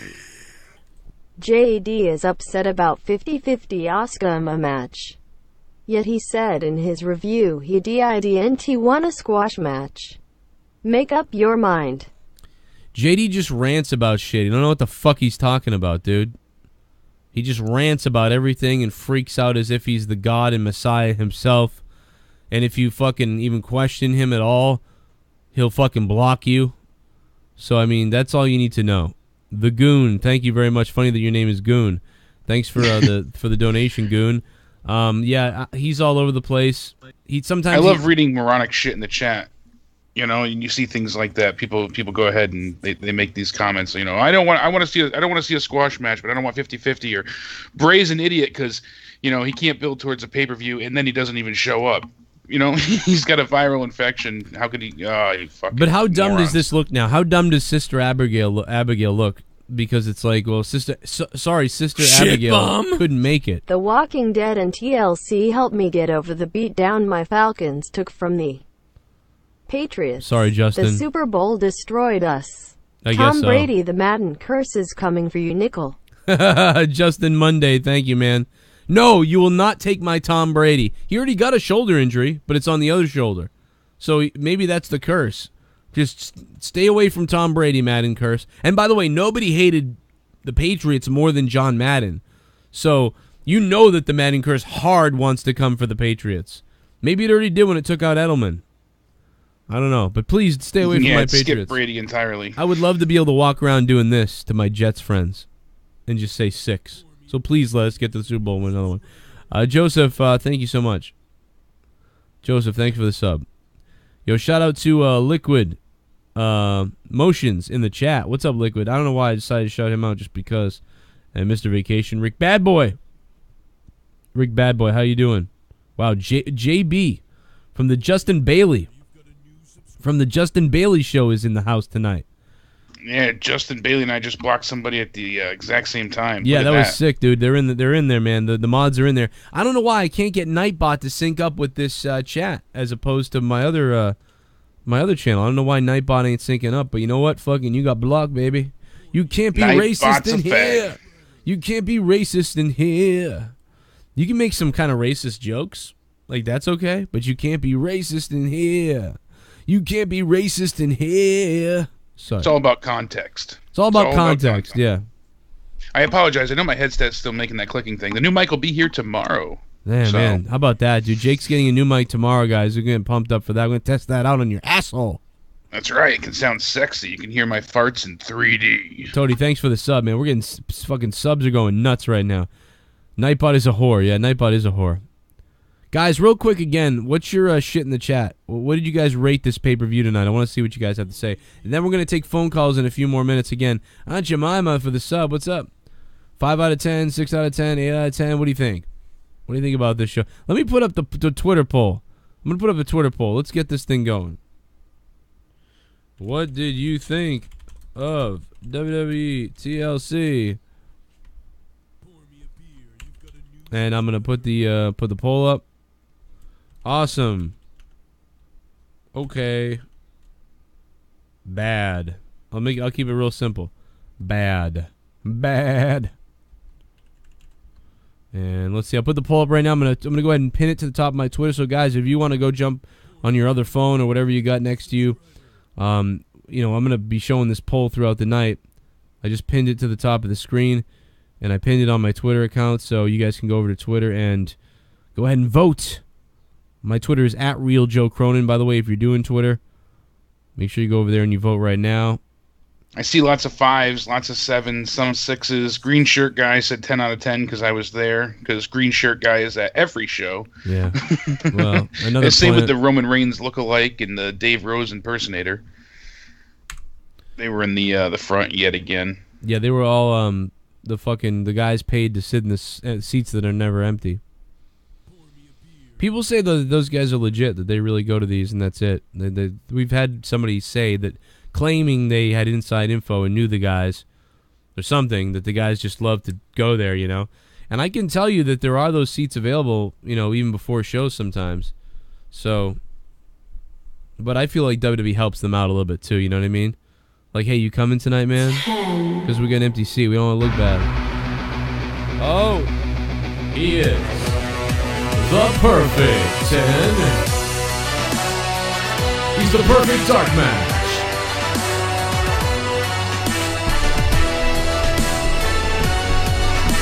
Did Roman spit in Enzo's mouth or something? Yeah, right. He seemed sick also. Hey, I bro. liked the PPV. Bar Enzo and the murder. The filler wasn't too bad for WWE standards of late. 7/10. 7/10 says Bloodline. Bloodline NZL, thanks for the 10. The perfect 10 donation. Thank you guys so much for helping out the channel, by the way. This is fucking crazy support tonight. 53 votes so far on Twitter. 53 of you have voted. 68 now. Looks like, what'd you think of the pay-per-view? Okay. Okay is winning. It's about 60%. Awesome is beating bad. So this is going to be a thumbs up for WWE, regardless of how you feel about storylines and whatever the fuck else. You know, I mean, if you're going to judge this pay-per-view on how Emma was booked the last 3 months, I mean, that kind of is stupid. But I'm not happy with it, how they booked her, because it makes no sense. Look at what happened tonight. It's like, well, she's booked like shit, and then you clearly booked her to seemingly take a squash, but then she doesn't take a squash, and they have an epic match. So they have an epic match, but they had a really good match.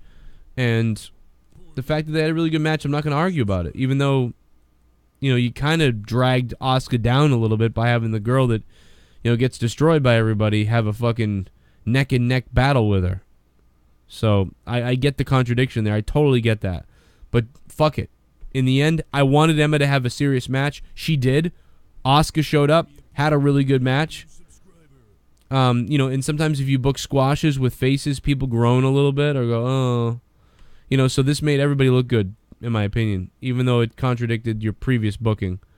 Yeah, So. I mean, they screwed up everything they worked towards in the past, but tonight was good. So we'll see where they go from here. That's the big question. This essentially sets up a lot going forward. Does this mean Braun is going to go for the title? Right. Give me a freaking break! Real Logic. Kurt Angle has not wrestled since February. WWE Logic. This is the first time Kurt Angle has wrestled since the Great Depression era of the 1930s. The former tag team partner of Teddy Roosevelt, known as the Rough Riders, former Frontier Tag Champion. The Rough Riders, former champion. JD Venom. Yo, what's up, JD Venom? Thanks for the 555 ugly Universal Championship donation. JD Venom. Thank you, JD Venom. I really, really love you. Let's make out.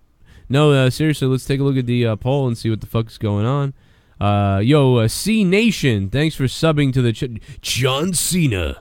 Thanks for subbing to the channel. Really appreciate that. Also, shout out to everybody who's been following me. Look at this. Bunch of people running over to Twitter to follow me. 10 followers in the last 19 seconds. That's pretty fucking nasty. I like that, man. Roman Reigns is awesome, says somebody. Okay, 110 votes are in. Yeah, you guys are pretty much saying the pay-per-view is all right. It's pretty okay. Wasn't bad, wasn't awesome. It's okay. 60. It's a middle finger. That's what the fuck it is right there. It's a middle finger up Road Dogg's asshole. Can't argue with that. I mean, think about what we got recently with Hell in a Cell. And Hell in a Cell, there was just the 2 matches that were good. Everything else felt like a letdown. Yeah, Hell in the Cell was 2 good matches, and everything else was a letdown. This felt like more of a complete pay-per-view. I think... I don't know how I feel about Super Chat Party. It was close to the same, or if not better. I'm SRY. I can't mark out for AJ and Finn like everybody else. It was a match, not epic like PPL are saying. Well, just incredible. I mean, I don't think it was epic. You know, thanks for the $5. I just thought it was really good. It was like again, like I would give that match like a 7.5 or an 8 out of 10. You know what I mean? Like, good match, a great match. I had fun watching it. It was a really good match, but I know those guys are capable of, like, even another notch or 2 higher. You know they are. They can definitely pull out all the stops. Could you imagine them two at WrestleMania with an Iron Man match? It'll never happen. They'll never give them that much time, but a 60-minute Iron Man match I would take a 30-minute one, though, with them. You know, I'd take a 30-minute. Or 2 out of 3 falls, even. You know? Yeah, 2 out of 3 falls. I would do that.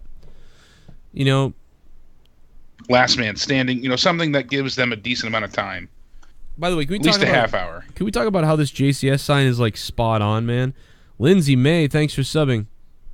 This JCS sign that this guy made looks great. Like, he even updated because a lot of people used to use the old logo. He even updated the logo to look just like the new one up here. Look at this.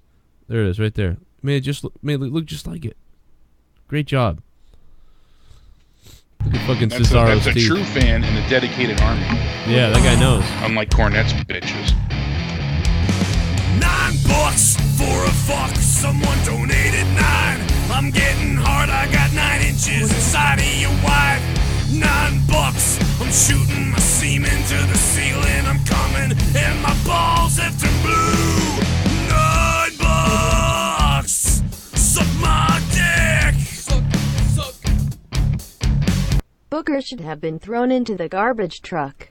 Yeah. Even Cole had to call him out on his bullshit. Decent show, but 6AJ had to fall on the sword to set up Rock's next opponent. And fuck JD's cat. Thank you, Notorious CPD.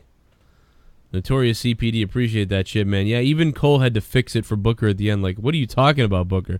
Booker was bouncing around so much. I mean, if he did it on purpose, it was funny, I will say that, because it was like he was all over the place. Like, great, Kurt Angle's back. Man, he shouldn't have come back. See, I told you he would do it, and it was like, well, that's funny, but... Here comes! A dollar. Ching. Good evening, gentlemen. Good evening. 6 out of 10. Wow. V2 of Doom dropping a 6 out of 10 tonight. Vito, hope you're doing good, man. Hope this pay-per-view cheered you up a little bit, because I know shit's been sucking ass, but at least tonight's pay-per-view is decent enough. You know we are 1 hour behind on donations right now? Really? I knew we were delayed quite a bit. We are 1 hour back on donations right now. It looks like we got to keep pumping those through then. We got to keep pumping the donations through, guys, because this is fucking crazy. We're fucking 1 hour behind. Too much. Whoops. We can't help it. The pay-per-view got us going. Yeah, it was good. It's a rare occasion for us to actually want to diagnose, dissect, and break down the show. Super Chat Party. Just incredible again. A PvP that promoted TLC and you get one match that was TLC. No chairs match, no DQ match, no tables match. It was myrrh. Just incredible. I will say that I really thought it was good they stayed away from it this year, because every year it gets watered down with all that shit. But I will say that I really do think the women's match should have been a tables match or should have been a TLC match. And they could have just used a ladder a couple times and then put somebody through a table. I would have jizzed for a sparkle splash off the top rope through a table. That would have been awesome. Yeah, her and Becky last year had a really good tables match with the apron powerbomb to finish it. So yeah, they could have done that. So well, no, I'm saying that's what they did last year with her and Becky. And they could have really topped it this year, I'm sure. Her and Mickie James could have brought it to the next level. Yeah, I mean, what they did, I still thought the match was good though. What they did was good.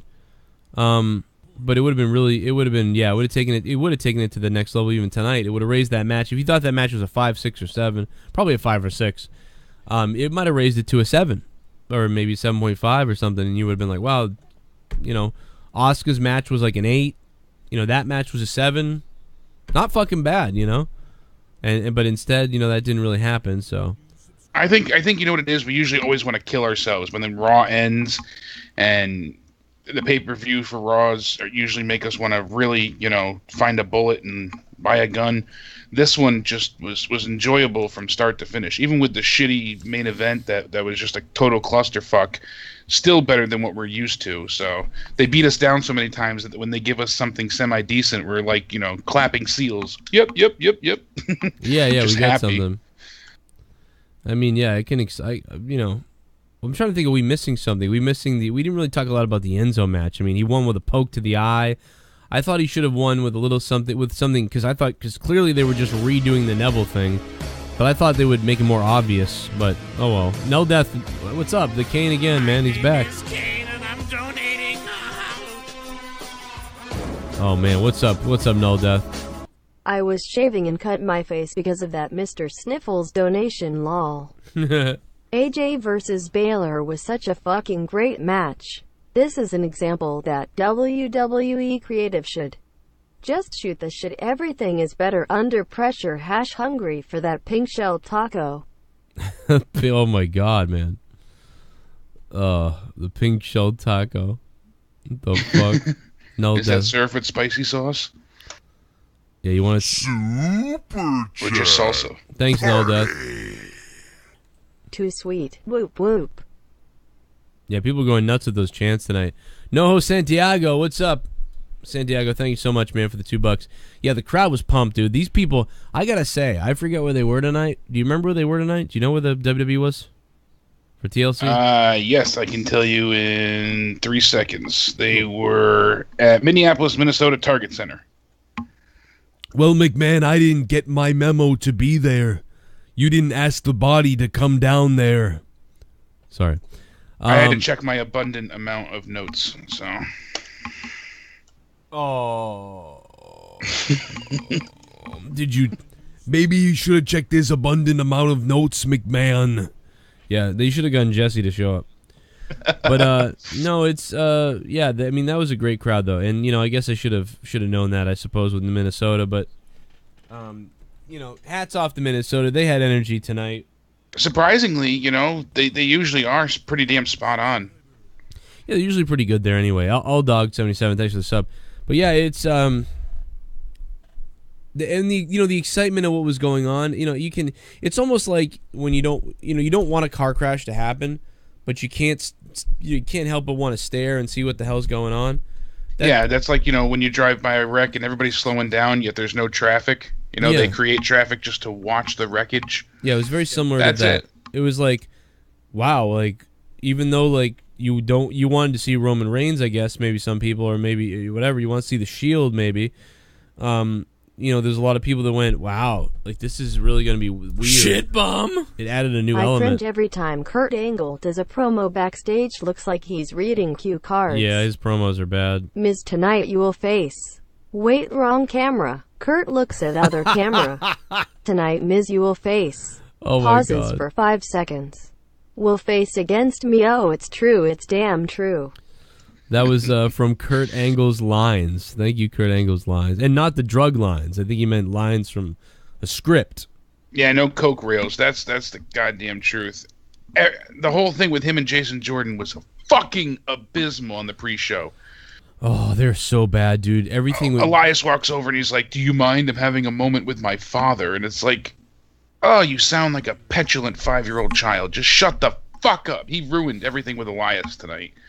That deserves a negative point in itself, honestly. You know, he just... Dude, I hate... Elias worked so hard to get him over. Like, they're scripted so heavily. You can tell they're scripted so heavily. You can tell that Kurt hasn't been there in 11 years because 11 years ago they weren't scripted as much. So now Angle's like, what do I have to read? What?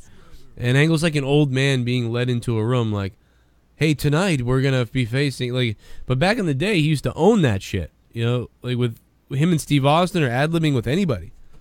Yeah, his ability to improv was, you know, second to none back in the day.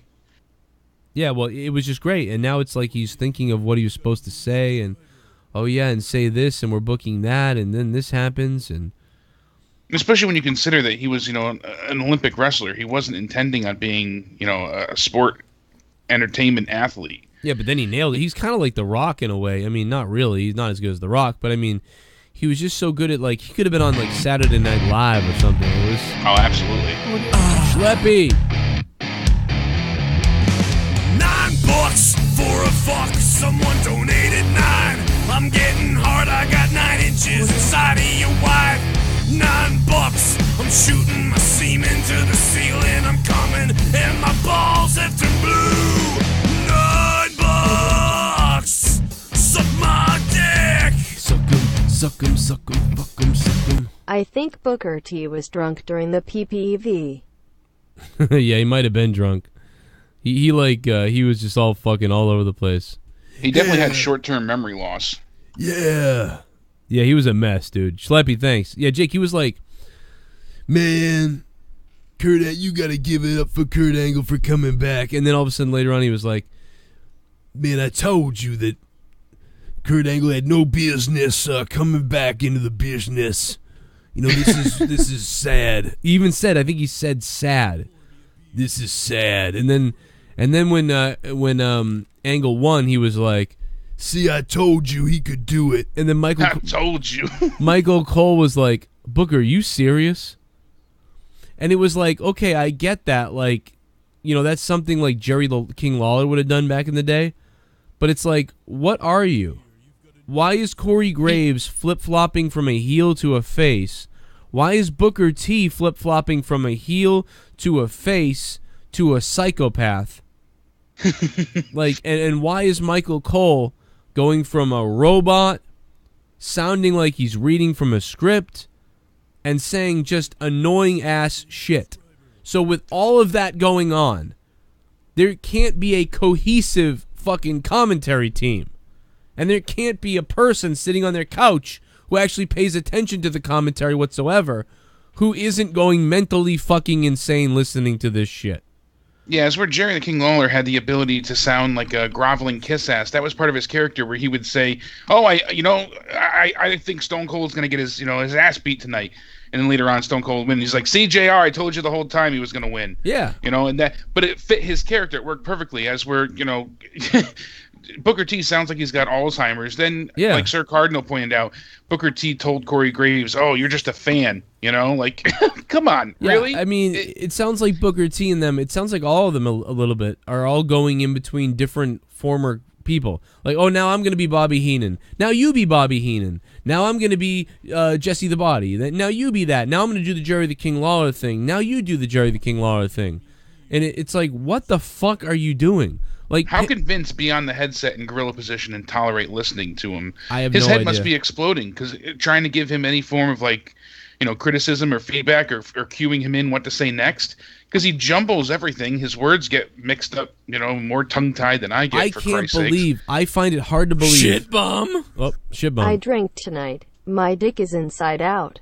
Even Alexa Bliss's ass didn't even do it for me. Yeah. I gotta stop drinking. Yeah, man, you got to start beating it off to Alexa. What the hell happened?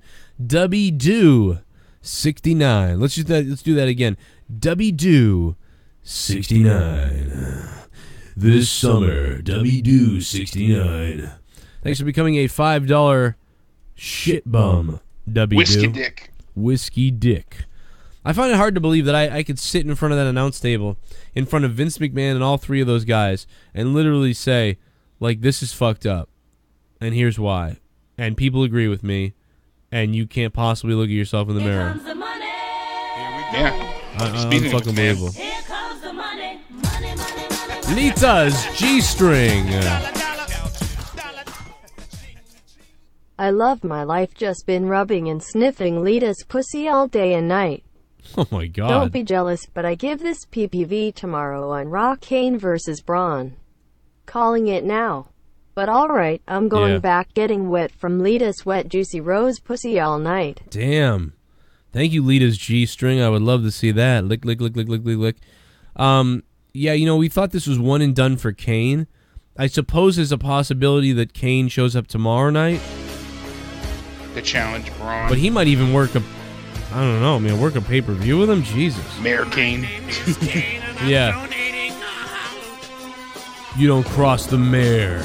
This is new gimmick. Elias is one of the best characters the WWE has going right now. Yeah, I like him. And I'm sorry, I think Finn Balor is the most overrated superstar on the roster. He was so much better in New Japan. Also, you know Daniel Bryan gives two shits right now. Good is gone. Yeah, he don't give a shit. Daniel Bryan's like, fuck it. I hope they get rid of me sooner. By the way, if you guys want, go ahead and click that like button and stick the thumb directly up my asshole. Hey Joe, Yo. Just got back from the show. Whoa! Just wanted to say thank you for the tweets. Thank you, man. Just added more to the night and I'm glad you liked the sign. Yeah, man, there he is. The guy that brought the Joe Cronin Show sign tonight. 39 minutes ago he donated this. That's we're catching up. Doc Marco. Doc Marco. I love you, motherfucker. Hey, Doc, you should DM me your address, man. I'll send you some shit for putting that sign up. We got to do something. That was absolutely. You got to send him a cup of semen. Maybe a used toothbrush. If you get my sign on TV, I am sending you something. All right, we're doing something, man. Doc This way Marco, he can clone his own Joe Cronin. Yeah, he can clone me. Ken Forrest, thanks for the sub. No, I got to give it up for Doc Marco then, man. You got that thing on TV all night tonight. Thank you so much, Doc Marco. You nailed this shit, bro. Dude, when that made me feel like I was having a shitty... I didn't have a shitty day. We had a pretty good day, but I just felt so awful today and down. That sign pumped me up, man. I was like, man, fucking... Yeah, suck my dick, Jim Cornette. How about that, Jim? You pussy. God damn it. What does Jim have to say? Let's see. Let's hang on here. Well, Jake, you won't be able to hear this, but let's fucking hear. Let's hear some more from Jim Cornette's fucking crack. Where is it? I know I got him here somewhere. Oh, here it is. Here it is. I found it. In 1986 with all the powdered sugar and bogus ass cry for attention. Because I mentioned the Joe Cronin guy that had offered me and Morella both money, dollar signs on Twitter to come on his show and talk and everything. Just like, look at me, talk about a guy that really likes to wave his dick out in public. You know, just look at me. And so I mentioned that just in passing. But then apparently he, and I'm sure a lot of these are made up because, you know, it's the account where there's like, they've tweeted 4 or 6 times and there's 3 followers and it, you know, it's obviously just made up and they support this guy. And there are a few other people in podcasting apparently trying to sap off what. Some people sapping off me? No way. No credibility this guy has. I have no credibility? But mostly they would tweet, hey, you suck Joe Cronin's dick, fucking faggot. I fucking love that part. Oh, my God. Hey, you suck Joe Cronin's dick. Yeah, that's what they said to you, Cornette. Cornette believes that all you Twitter followers who tweeted him to suck my dick are all fake. Can you believe Jim Cornette thinks you're all fake? Like, Joe Cronin must be sitting here in my mother's basement, as he says. Yeah, I'm sitting here in my mother's basement doing a show for 5 years about wrestling with, if you total up all my channels that I do stuff on, we got 85 million views on YouTube. We used to have about 350,000 views a week and 51,000 subs on the main channel, 100,000 subs total in my lifetime on YouTube. And, thousands of Twitter followers after we've been shut down on Twitter multiple times because let's face it, Twitter and YouTube want to keep shutting me down. They don't like what I have to say. And even through all that, even through all the shutdowns, the suspensions, the stoppages, the terminations, and MTV.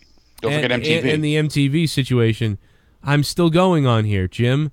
And somehow hundreds of my followers tweeted you the other day, and many of them had hundreds of followers themselves and thousands of, people they follow. So they weren't fake accounts. I saw so many people who were doing it because they were including me in on the tweets too.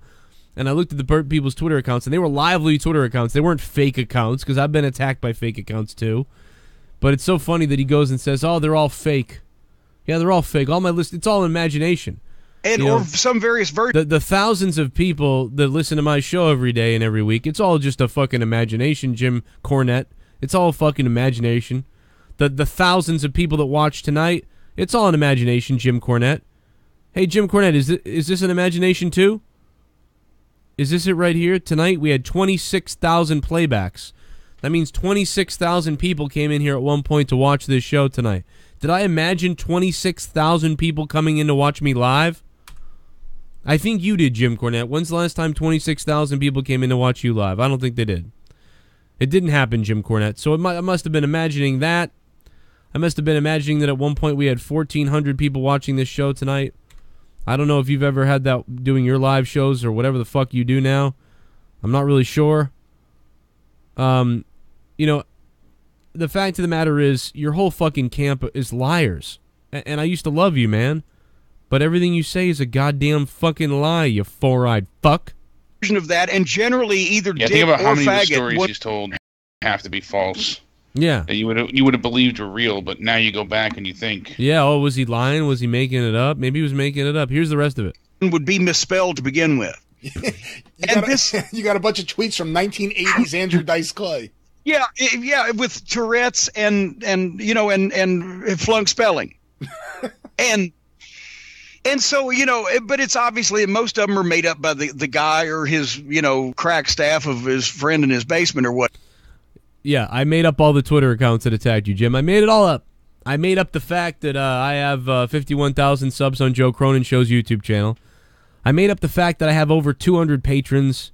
I made up the fact that we have fucking 70 calls on hold right now, for Christ's sake. No. But you know what I did not make up? You know what nobody made up? You taking your dick out in public a couple weeks ago. Yeah, you taking your privates out in front of a bunch of people, including some underage people. That was not made up. That's something I didn't make up, Jim. You did that. You showed your dick to people. Because that's what you do, you sick fuck. Why don't you call a black guy the N-word again? How about that? That's something you did. Why don't you do that?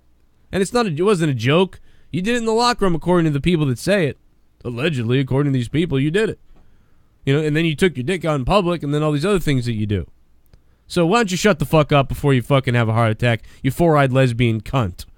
All right? Why don't you fucking make another guy put a restraining order on you because you're such a goddamn psychopath. Everybody knows you're a psychopath, fuck. Anyway, let's move on. I had my fun with Jim.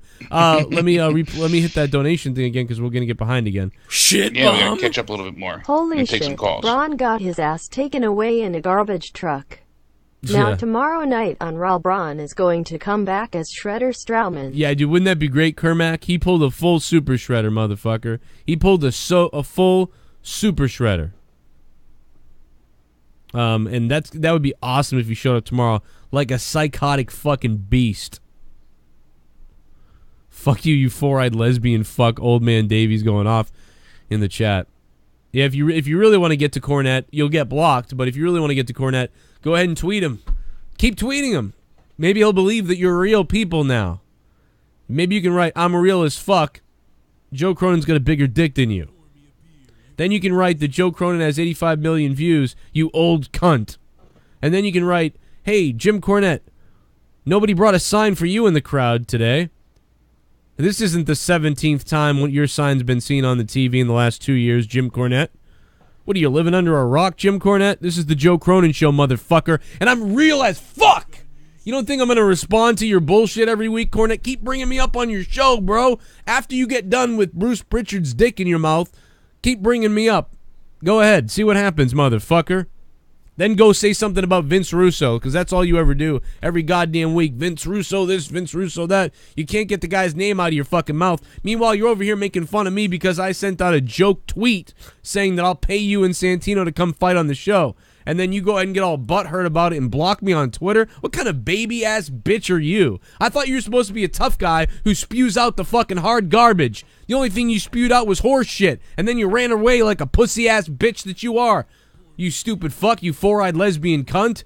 Pull your dick out in front of people some more, you fucking stupid bitch. You're the biggest fucking fraud there ever was. When I was a kid, I used to think you were a goddamn genius master of everything. But now I find out you're a fucking cock-sucking, motherfucking, goddamn toad fucking bastard that nobody cares about anymore. Alright? You're a goddamn liar. Vince Russo that, Vince Russo this. That's what I say every week. I talk about Vince Russo. But you get mad that I tweeted you 2 times to get you and Santino on the show as a joke, which we probably wouldn't have done. That's why I tweeted you anyway. The funniest thing is you blocked me and Santino followed me. Neither one of you responded. You're both pussies. How about that?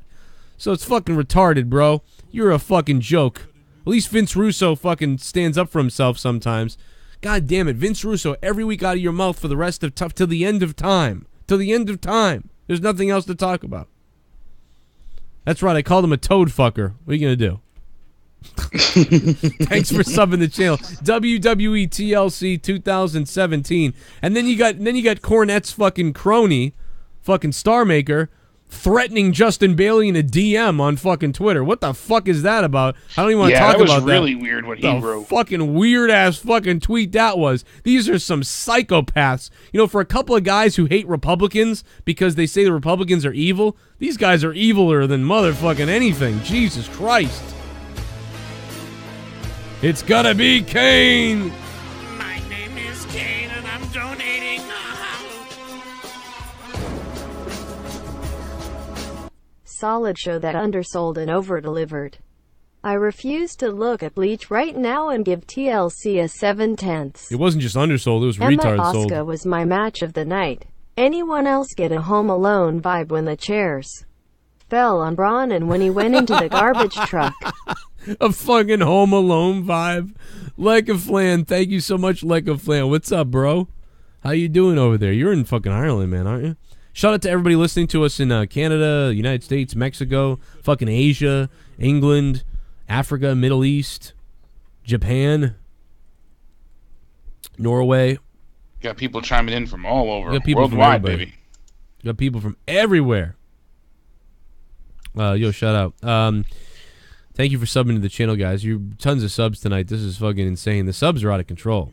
Like, we're fucking pumping them in. Yeah, it's been a constant stream of people fucking just subscribing one after the other. Yeah, incredible. Thank you. Like Joe said before, make sure you go and subscribe to his actual YouTube channel for wrestling. Yeah. That's Joe Cronin Show on YouTube. Like we said, we're just going live from here right now until the strike goes away in December. December what, 14th you said? December 17th, the strike goes 17th. away, so we'll be back live on Joe Cronin Show at that point, but I'm releasing daily news clips and daily podcasts and shit like that on my regular channel, so make sure you jump over there and subscribe to youtube.com/Joe Cronin Show. We're only live on Corrupted right now temporarily. This is where my highlights of my podcast come in from the non-wrestling show that I do. I have a lot of different things I do. I do gaming, I do news, I do fucking all kinds of bullshit. My Patreon's on fire right now if you guys want to support monthly. $1 a month, $2 a month, $5 a month. $5 a month will get you 8 hours of bonus content a week in audio form that you can download to your phone and save your data plan. So if you want to hear my morning show where I talk about politics, life, news, weird shit, Monday, Tuesday, Wednesday, Thursday, Friday, then you want to go ahead and become a patron. Patreon.com/Joe Cronin Show. And on Patreon, you'll get that, but then you'll get the Corrupted podcast. And if you want to hear the Corrupted podcast and you haven't heard it yet, there's free episodes that are up on iTunes. So look up Corrupted podcast or just Corrupted on iTunes, and you'll get the podcast. And all the free episodes are up there. But if you want to get it and listen to it live and then get every episode in full, I'll become a patron. So I plugged that. There it is. Also, follow me on Twitter. Monetize this. 132 was incredible. 7 hours of content. If you guys need something to listen to, it was one hell of a show. It was all over the place, but it was funny as hell. Yeah, Monetize This was wild. Yeah, we also do a show, Monetize This, but that's on this channel now as well until we get that removed also. So Okay, cool, man. Good, I didn't just dox you. I almost doxed you. Good, I didn't do it. He gave me his address, and I fucking opened up the DMs. Lewis, thank you so much, man. I appreciate that. It was almost packed at Target Center. Biggest Jimmy fan was there, it looks like. A couple of people telling me about how good it was. I'm sorry, but most of the fools who listened to your show had no idea what New Japan was 24 months ago and never saw it. And never saw Balor there, says Dan Rutherford. Maybe they didn't. That's possible. But I mean, I think so. I mean, I was watching it back then, here or there. Just like actually, I was watching it more then than now. I've been watching it less now, which is weird. Yeah, really. I agree with that. I was following more then. $9 for a fuck. Someone donated 9. I'm getting hard. I got 9 inches inside of your wife. $9. I'm shooting my semen to the ceiling. I'm coming and my balls have turned blue. $9. Suck my dick. Suck it, suck it, suck it, suck it. What's up, Joe? What's up? Long-time listener, first-time donating. Wow. I had no problem with the Styles Balor match length. I'd rather have them have their best match with a good build. Yeah. I love your show, bro. I love your show, bro. MBD or MDB 1575. Hey, man, I'm so glad that you finally, for the first time, donated, man. Thanks for listening to me all these years. That means a lot, guys. Like, seriously. That's fucking awesome. I know it takes a lot to be like, oh, I'm going to fucking stick my card in this thing and give this guy some money. Like, it's fucking weird. So I appreciate everybody that does that. It's crazy what's going on tonight and what has happened in the past. And you guys are the ones that fund the show since YouTube demonetizes every fucking thing that we do. And we don't have any sponsors right now, so pretty much. So that's really appreciative, man. I'm glad you've been here this whole time, and thank you. I know it's a lot to dive in.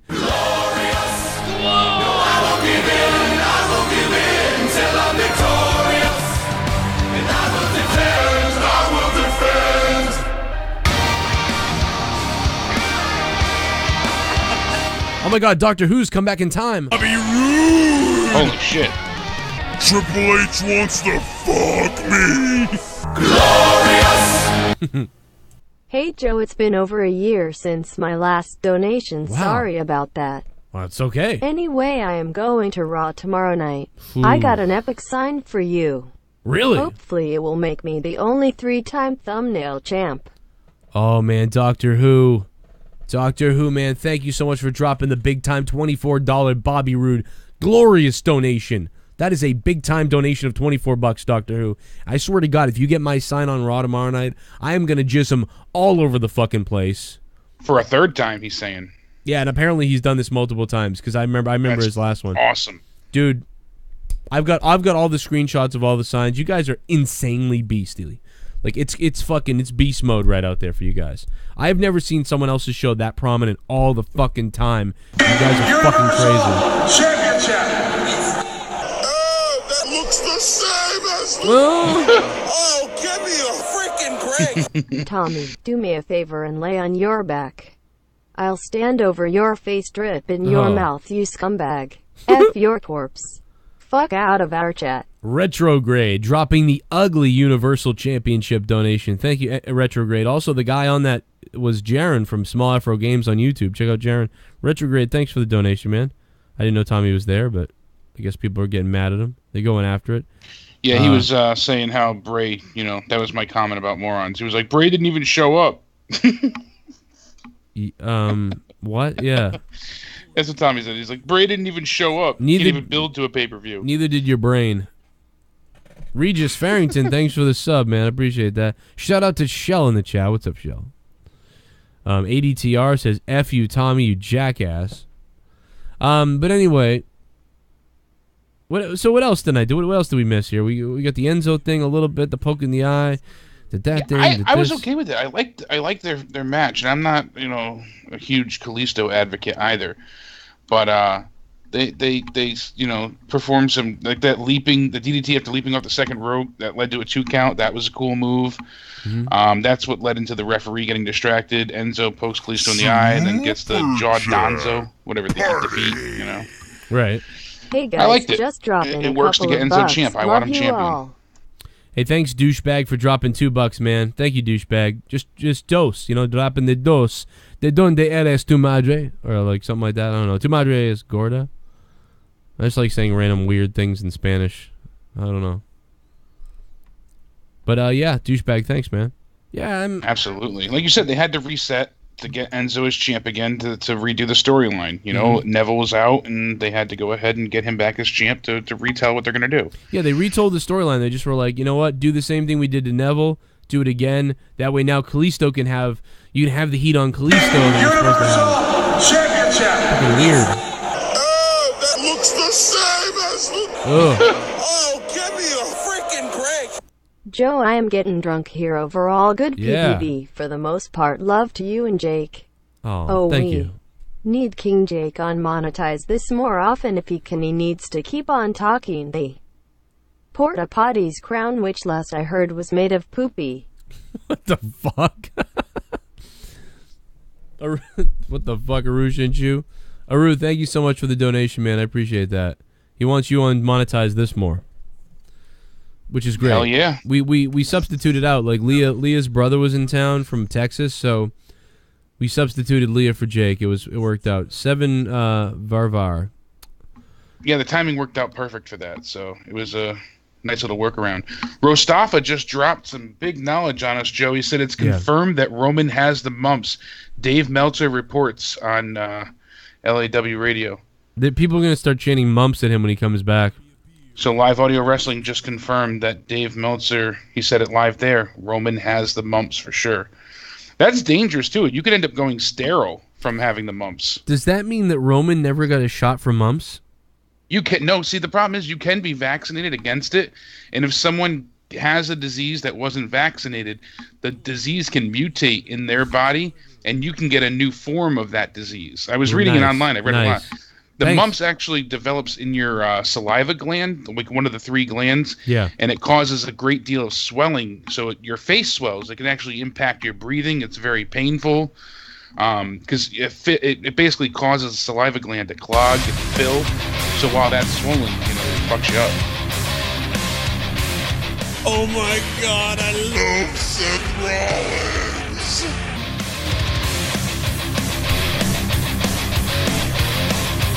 I hope Raw follows TLC. I don't want to put my Raw's 8 sign up again. Oh yeah, the Raw's AIDS sign. Holy fuck, Doctor Who. That's awesome. I remember that. Thank you, Doctor Who. $25 Seth Rollins. Thank you, man. That's so fucked up, bro. Yo, this is why you gotta get vaccinated, man. Like, what the fuck, dude? Yeah, it is devastating. I feel bad for him. But even if I feel bad if Roman got vaccinated, then how fucked up is it? Because you didn't get vaccinated, I'm gonna get sick. You know? All these people not vaccinating people because they're like, oh, it's something's gonna happen. Yeah, you're gonna die of some fucking dumbass disease that you shouldn't die of. That's what's gonna happen. You're gonna get whooping cough. Remember that shit? I remember that when Dave left the voicemail. Yeah, right. Brianna Reese, thanks for subbing, Brianna. What's up? It says right here from the CDC, some people who even have 2 doses of MMR, the mumps resistant strain, can still get the mumps, especially if they have prolonged close contact with someone who has a disease. If a vaccinated person gets the mumps, they have a less likely severe illness than an unvaccinated person, but they can still get it even if you're vaccinated. That's fucking crazy, man. That is so messed up. Like, the vaccine keeps you from getting it worse, but you can still get it. Yeah, because you're like, oh well, I'm cool, I'm vaccinated. Well, it's got to be all this over the seas stuff, right? Because they've been overseas a bunch these last couple of weeks, right? It very well could be. It's got to be India. I'm blaming India, bro. That's possible. Weren't they in India? I mean, there was a measles outbreak, I believe, in California recently, and yeah, measles, and that's because over in California, there's tons of these anti-vaxxer people out there. That's what it fucking is. And that's some of the most ridiculous shit ever. If you don't want to vaccinate your children, it's your choice, fine, but they shouldn't be allowed in public schools, and it turns into a whole hot debate, I know, but it's ridiculous. Yeah, have a whole school for, like, not vaccinated people. You have fucking fun dying. You're putting so many people at risk. 330, what's up, man? Yeah, I don't know which one was they let Kurt Angle into the Shield, or whether the look on Alexa's face when she got spanked, or the fact that that Braun Strowman might be floating away in a boat like a turd in the sea. Yeah, Braun might be dead. No, I think he's probably floating away just like some island where you don't know where to put the trash. Where they just leave the trash. Like on a barge. He's going to come back as Sister Abigail. That's what's going to happen. You float back eventually, He'll turn back up eventually. Imagine that. Hopefully. Braun floats to fucking England, you know what I mean? And then, they find him in England, and then the WWE does something where he's got to go have tea and stuff, and they stereotype everybody over there, and it's Braun there. They would do some dumb thing like that. Eventually, Vince is going to come up with WWE on the moon. The first ever match on the moon will be WWE. It'll be crazy. Yeah, I hope Braun comes back. Oh, thanks for the call, man. I appreciate that. That was funny. Kind of. Yeah, we'll see, Braun on some garbage barge just floating out into the bay. Fucking. Open. The phone lines are open again, guys. I'm going to hit the button. The phone lines are back open again. 339-226-6610. The fucking phone lines are flowing now. Give a call to the show. Add me on Skype, Danny Deadly. That's DANNY, DEADLY. Danny Deadly on Skype. That way you can get through if you're outside, if you're in Canada, over in the UK, Ireland, Scotland, somewhere in the Middle East, wherever you are, Asia, Australia. We got a huge listening crew in Australia, New Zealand. We're fucking crazy over there. And that's my Patreon. If you guys, obviously we've had a lot of support tonight, but if you guys want to support monthly, you also get a bunch of extra content for doing that. Become a patron at patreon.com/Joe Cronin Show. And I want to shout out to Ultra D, who earlier became a pledge of $5 a month. Over 260 of you have become patrons to get the bonus content. Ultra D pledging $5 a month. As always, you guys are the ones that fund the show. If you guys want the show to keep going, that's up to you, and you guys have been doing just that, answering the call. It's the end of the month, so we need all the sign-ups we can. Well, let's take an unknown caller. What's up, unknown caller? Hi, how are you? It's not unknown. Is it Shell? It's Drunken Shell. Oh, yeah.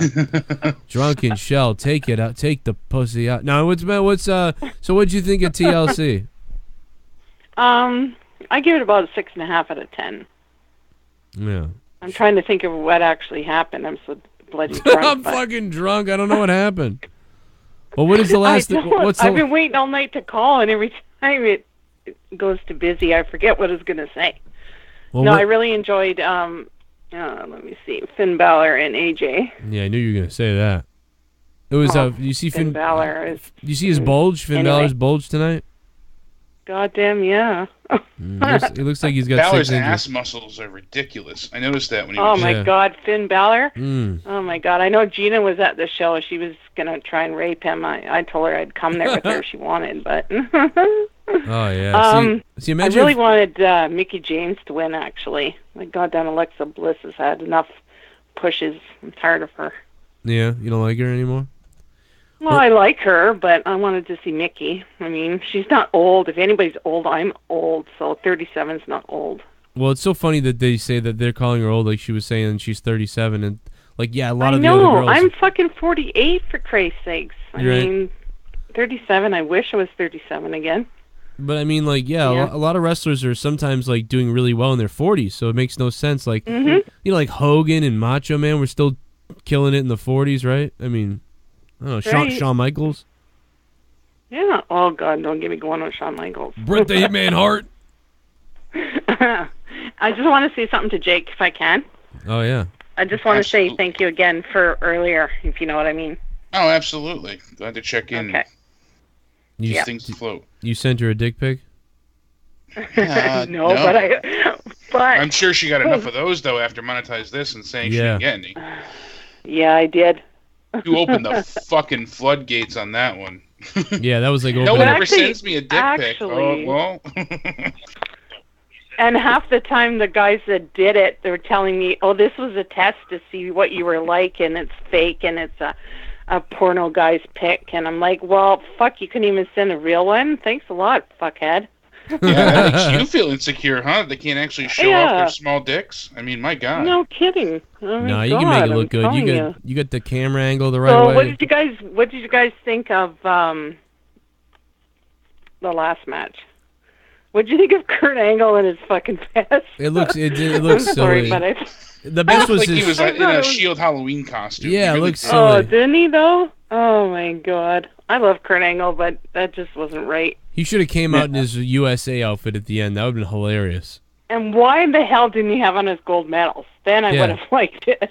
That really would have made everybody pop, Well, you know? I thought it would have been Shield funny. vest. Leah came up with this thing. She goes, "It'd be funny if he walked out there looking kind of messed up with a neck brace on." Yeah. And then he just ripped the Oh neck my brace God. off and then dropped it and then ran to the ring or something.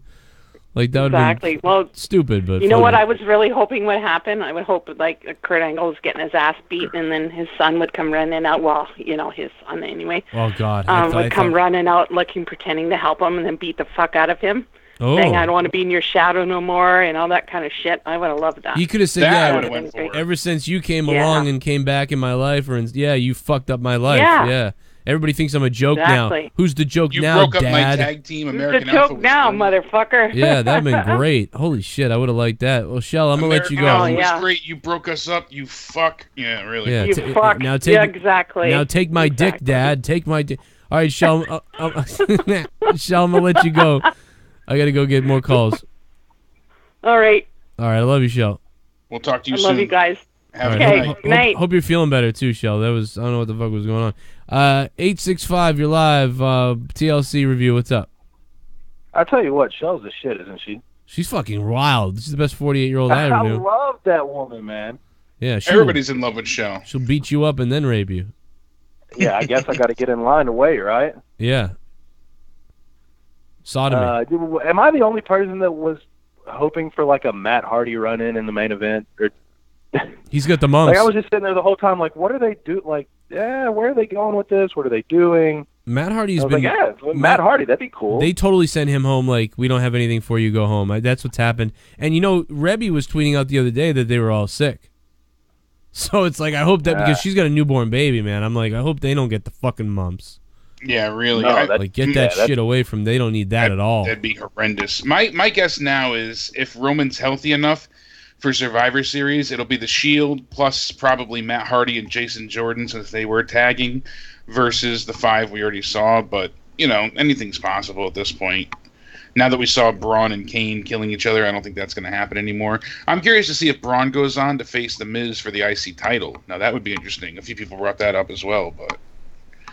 Well, I'm Never going know. to Raw in Knoxville on in November, and I'm just hoping that Kane can stay in until then. Because can you imagine the pop that he's going to get? Yeah, he really. might. Well, maybe. Mayor Kane. But I gotta be honest, That's you know, right. I gotta be honest though, the fucking Tennessee crowd, man. I mean, I'm sure you're all right, but you know how those crowds are in Tennessee sometimes. It's really quiet there a lot. Well, I'm gonna do my best. And also, I also wanted to ask you after seeing that sign tonight, do you have any recommendations for signs? Because I'm trying to get one going on the TV. I'll tell you what.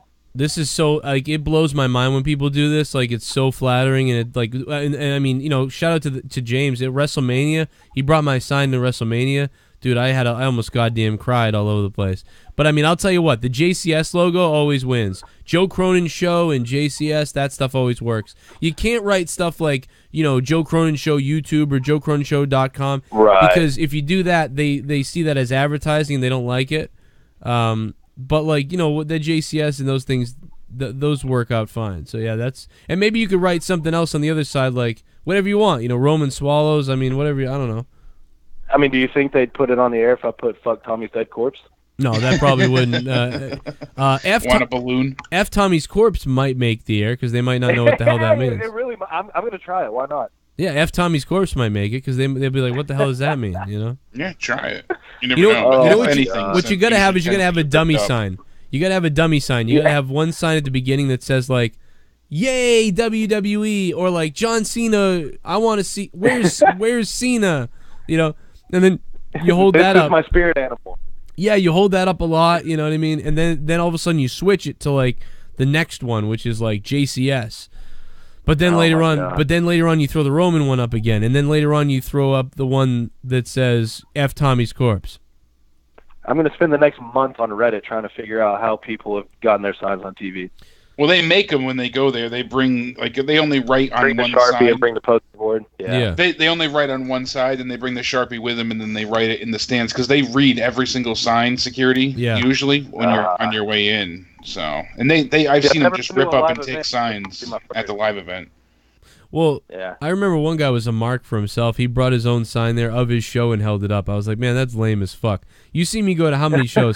I mean, I've been to how many shows? I never brought a sign of mine, like to be like, look, you know, I wore my T-shirt a couple times, but I never, you know, held my own sign up. I always thought that would be, I'd feel like a fool. Like, that'd be so ridiculous. But, you know, and the other thing, too, is, like, I don't have anybody looking out for me, but, I mean, usually you get away with the Joe Cronin ones, you know what I mean? Because Road Dogg won't take your sign. He's still cool. If he sees Joe Cronin show, just, he won't touch it. But, dude, I seen... One night I was like, dude. One night they asked me where the guy was sitting. One night, like I had someone from WWE be like, where is he? Like what seat is that? You know, like what the fuck? Like I mean, dude, they'll take him, but they'll leave the JCS ones alone for the most part. Well, in my opinion, the second most exciting part of my night tonight, other than seeing the JCS sign, was the fact that I fucking bought a stand-up Kevin Owens cardboard cutout from WWE. That is awesome. That is awesome. You know what you should do is cut a hole where his dick would be. Then get a camera and have it take a picture of you and stand on the other side of it and put your dick through the hole. And then send that picture to Shell. That'd be fucking great. Imagine that would shit. Be great. She would be fucking just all over the place. All right, man. Thanks for the call, still man. listening, and if I end up doing that, then hopefully she will let us all know. Yeah, well, she'll like it. Trust me. All right, man. I'll let you go. All right, fellas. Y'all be good. All right, man. Thanks. Good call. Yeah, that was great. That was fucking hilarious. I'm telling you, man. Cut a hole in that thing. Whip it out there. WWE's still nice to me. You know, with all the shit that I've said and everything, they still fucking... They're still... You'd think they would hate me a lot more than they do. So you got to give a shout out to WWE for that. Yeah, really. Mellow Yellow was wearing his shirt too, by the way. Oh, sick, dude. So dude, I did see Schleppy, and I saw Mellow as well. Okay, so retweet that to me again, guys, so I can see that shit. Mike Fuentes, thank you so much, Mike. I hope you're not related to that robot. And guys, we're almost at 400 likes. Hit that like button if you can. If you guys want to really get my juices flowing.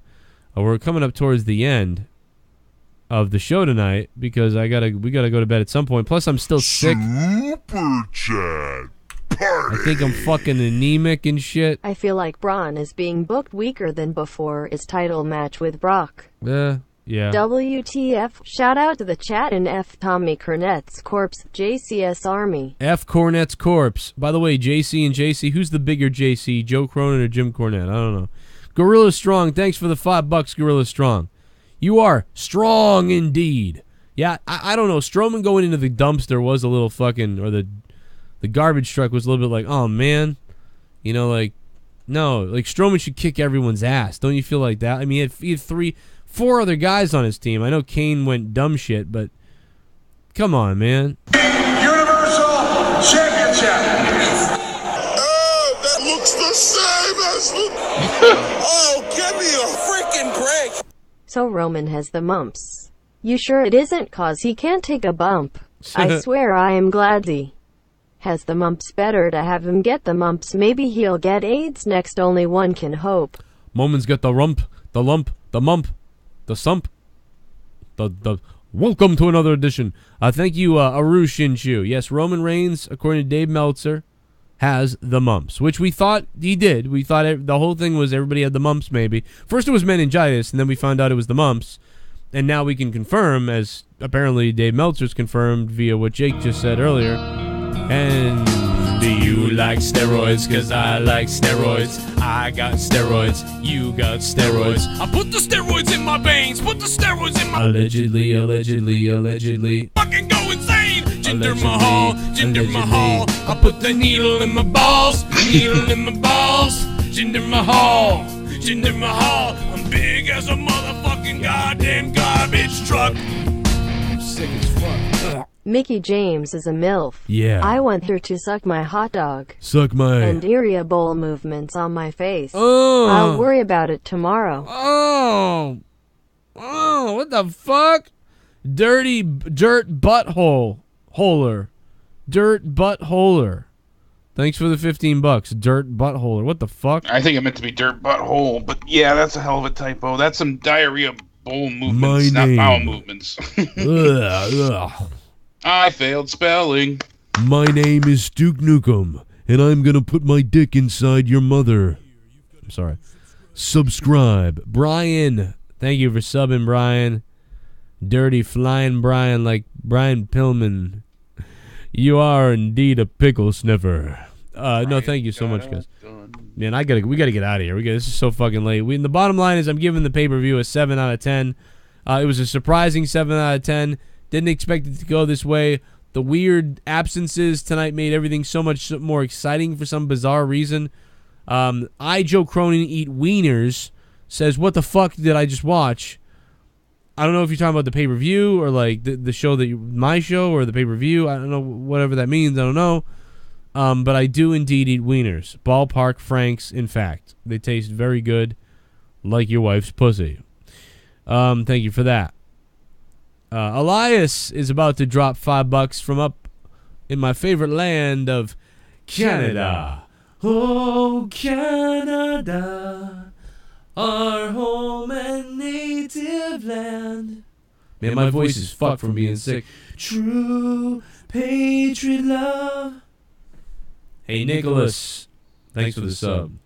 I'm dragging you to that doctor. And all thy sons command. Well, they weren't open today, so I had to go tomorrow. Absolutely. With glowing hearts we see thee rise, the true north, strong and free. Party. Hey Joe and Jake, I want to say Hey. TLC was 7/10 and I'm ordering tickets to NXT TakeOver War Games to go to Houston to watch it. Fuck yeah. Elias coming all the way up from up in Canada, up there in Montreal, all the way down to Houston, motherfucker, to see that shit. That is wild, bro. Send me some pics. Send me some pics. Yeah, I think you said that's a long-ass flight in his own, That's a his own crazy right. flight. That's crazy. That's a crazy motherfucking flight. Guys, we're going to get out of here, man. We're going to stop them donations. We're going to get out of here. Hit me up on Twitter, guys, at Real Joe Cronin. Make sure you subscribe to both my channels. My Real Wrestling channel, which is youtube.com/Joe Cronin Show. This channel is corrupted where we have to go live until December 17th when the strike is gone. If you want to support me on Patreon, patreon.com/Joe Cronin Show. Sorry to all the calls that we didn't get to tonight. There was so many calls, so many donations, really.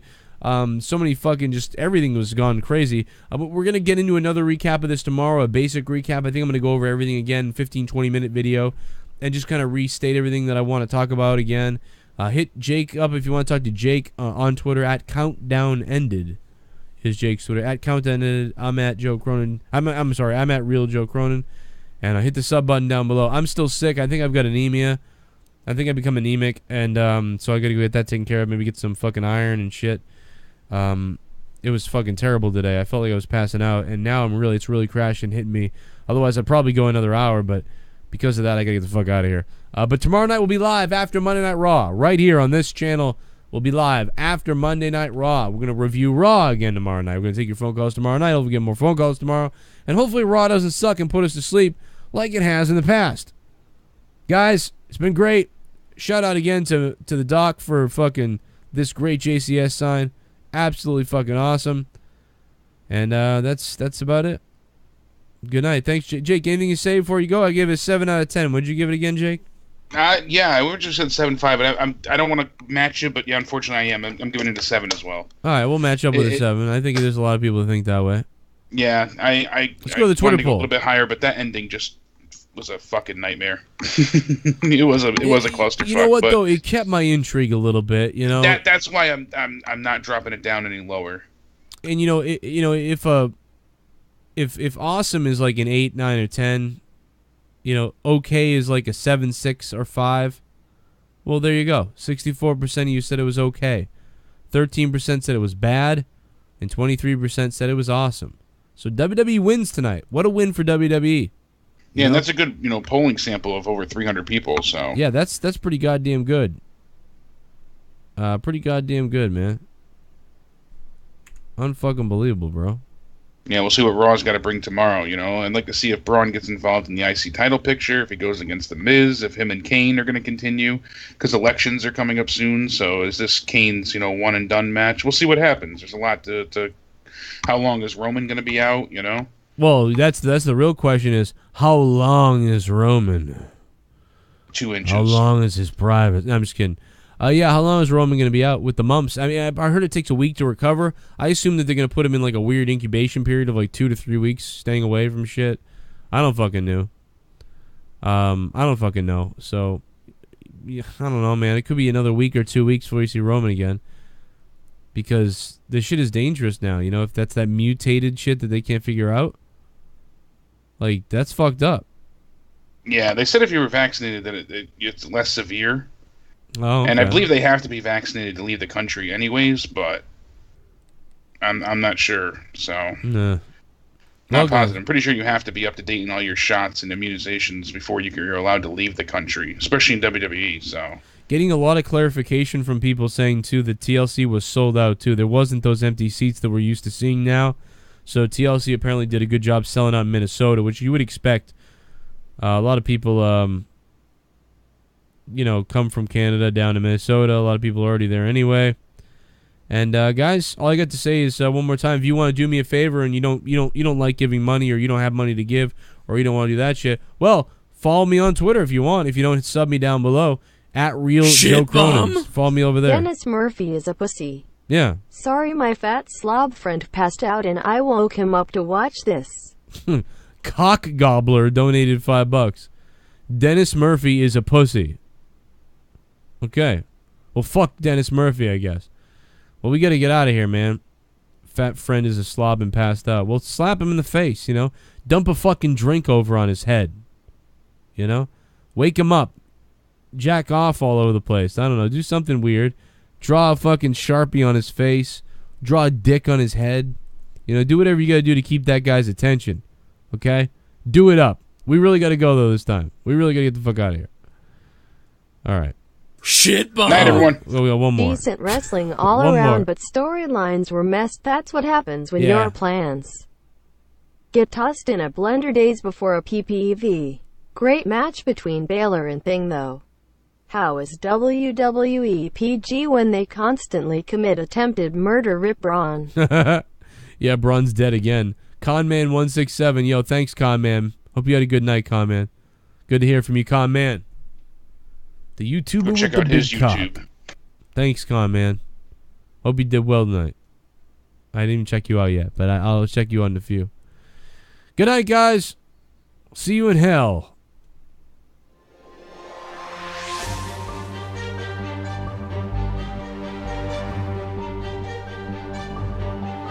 Hey, you suck Joe Cronin's dick, fucking faggot.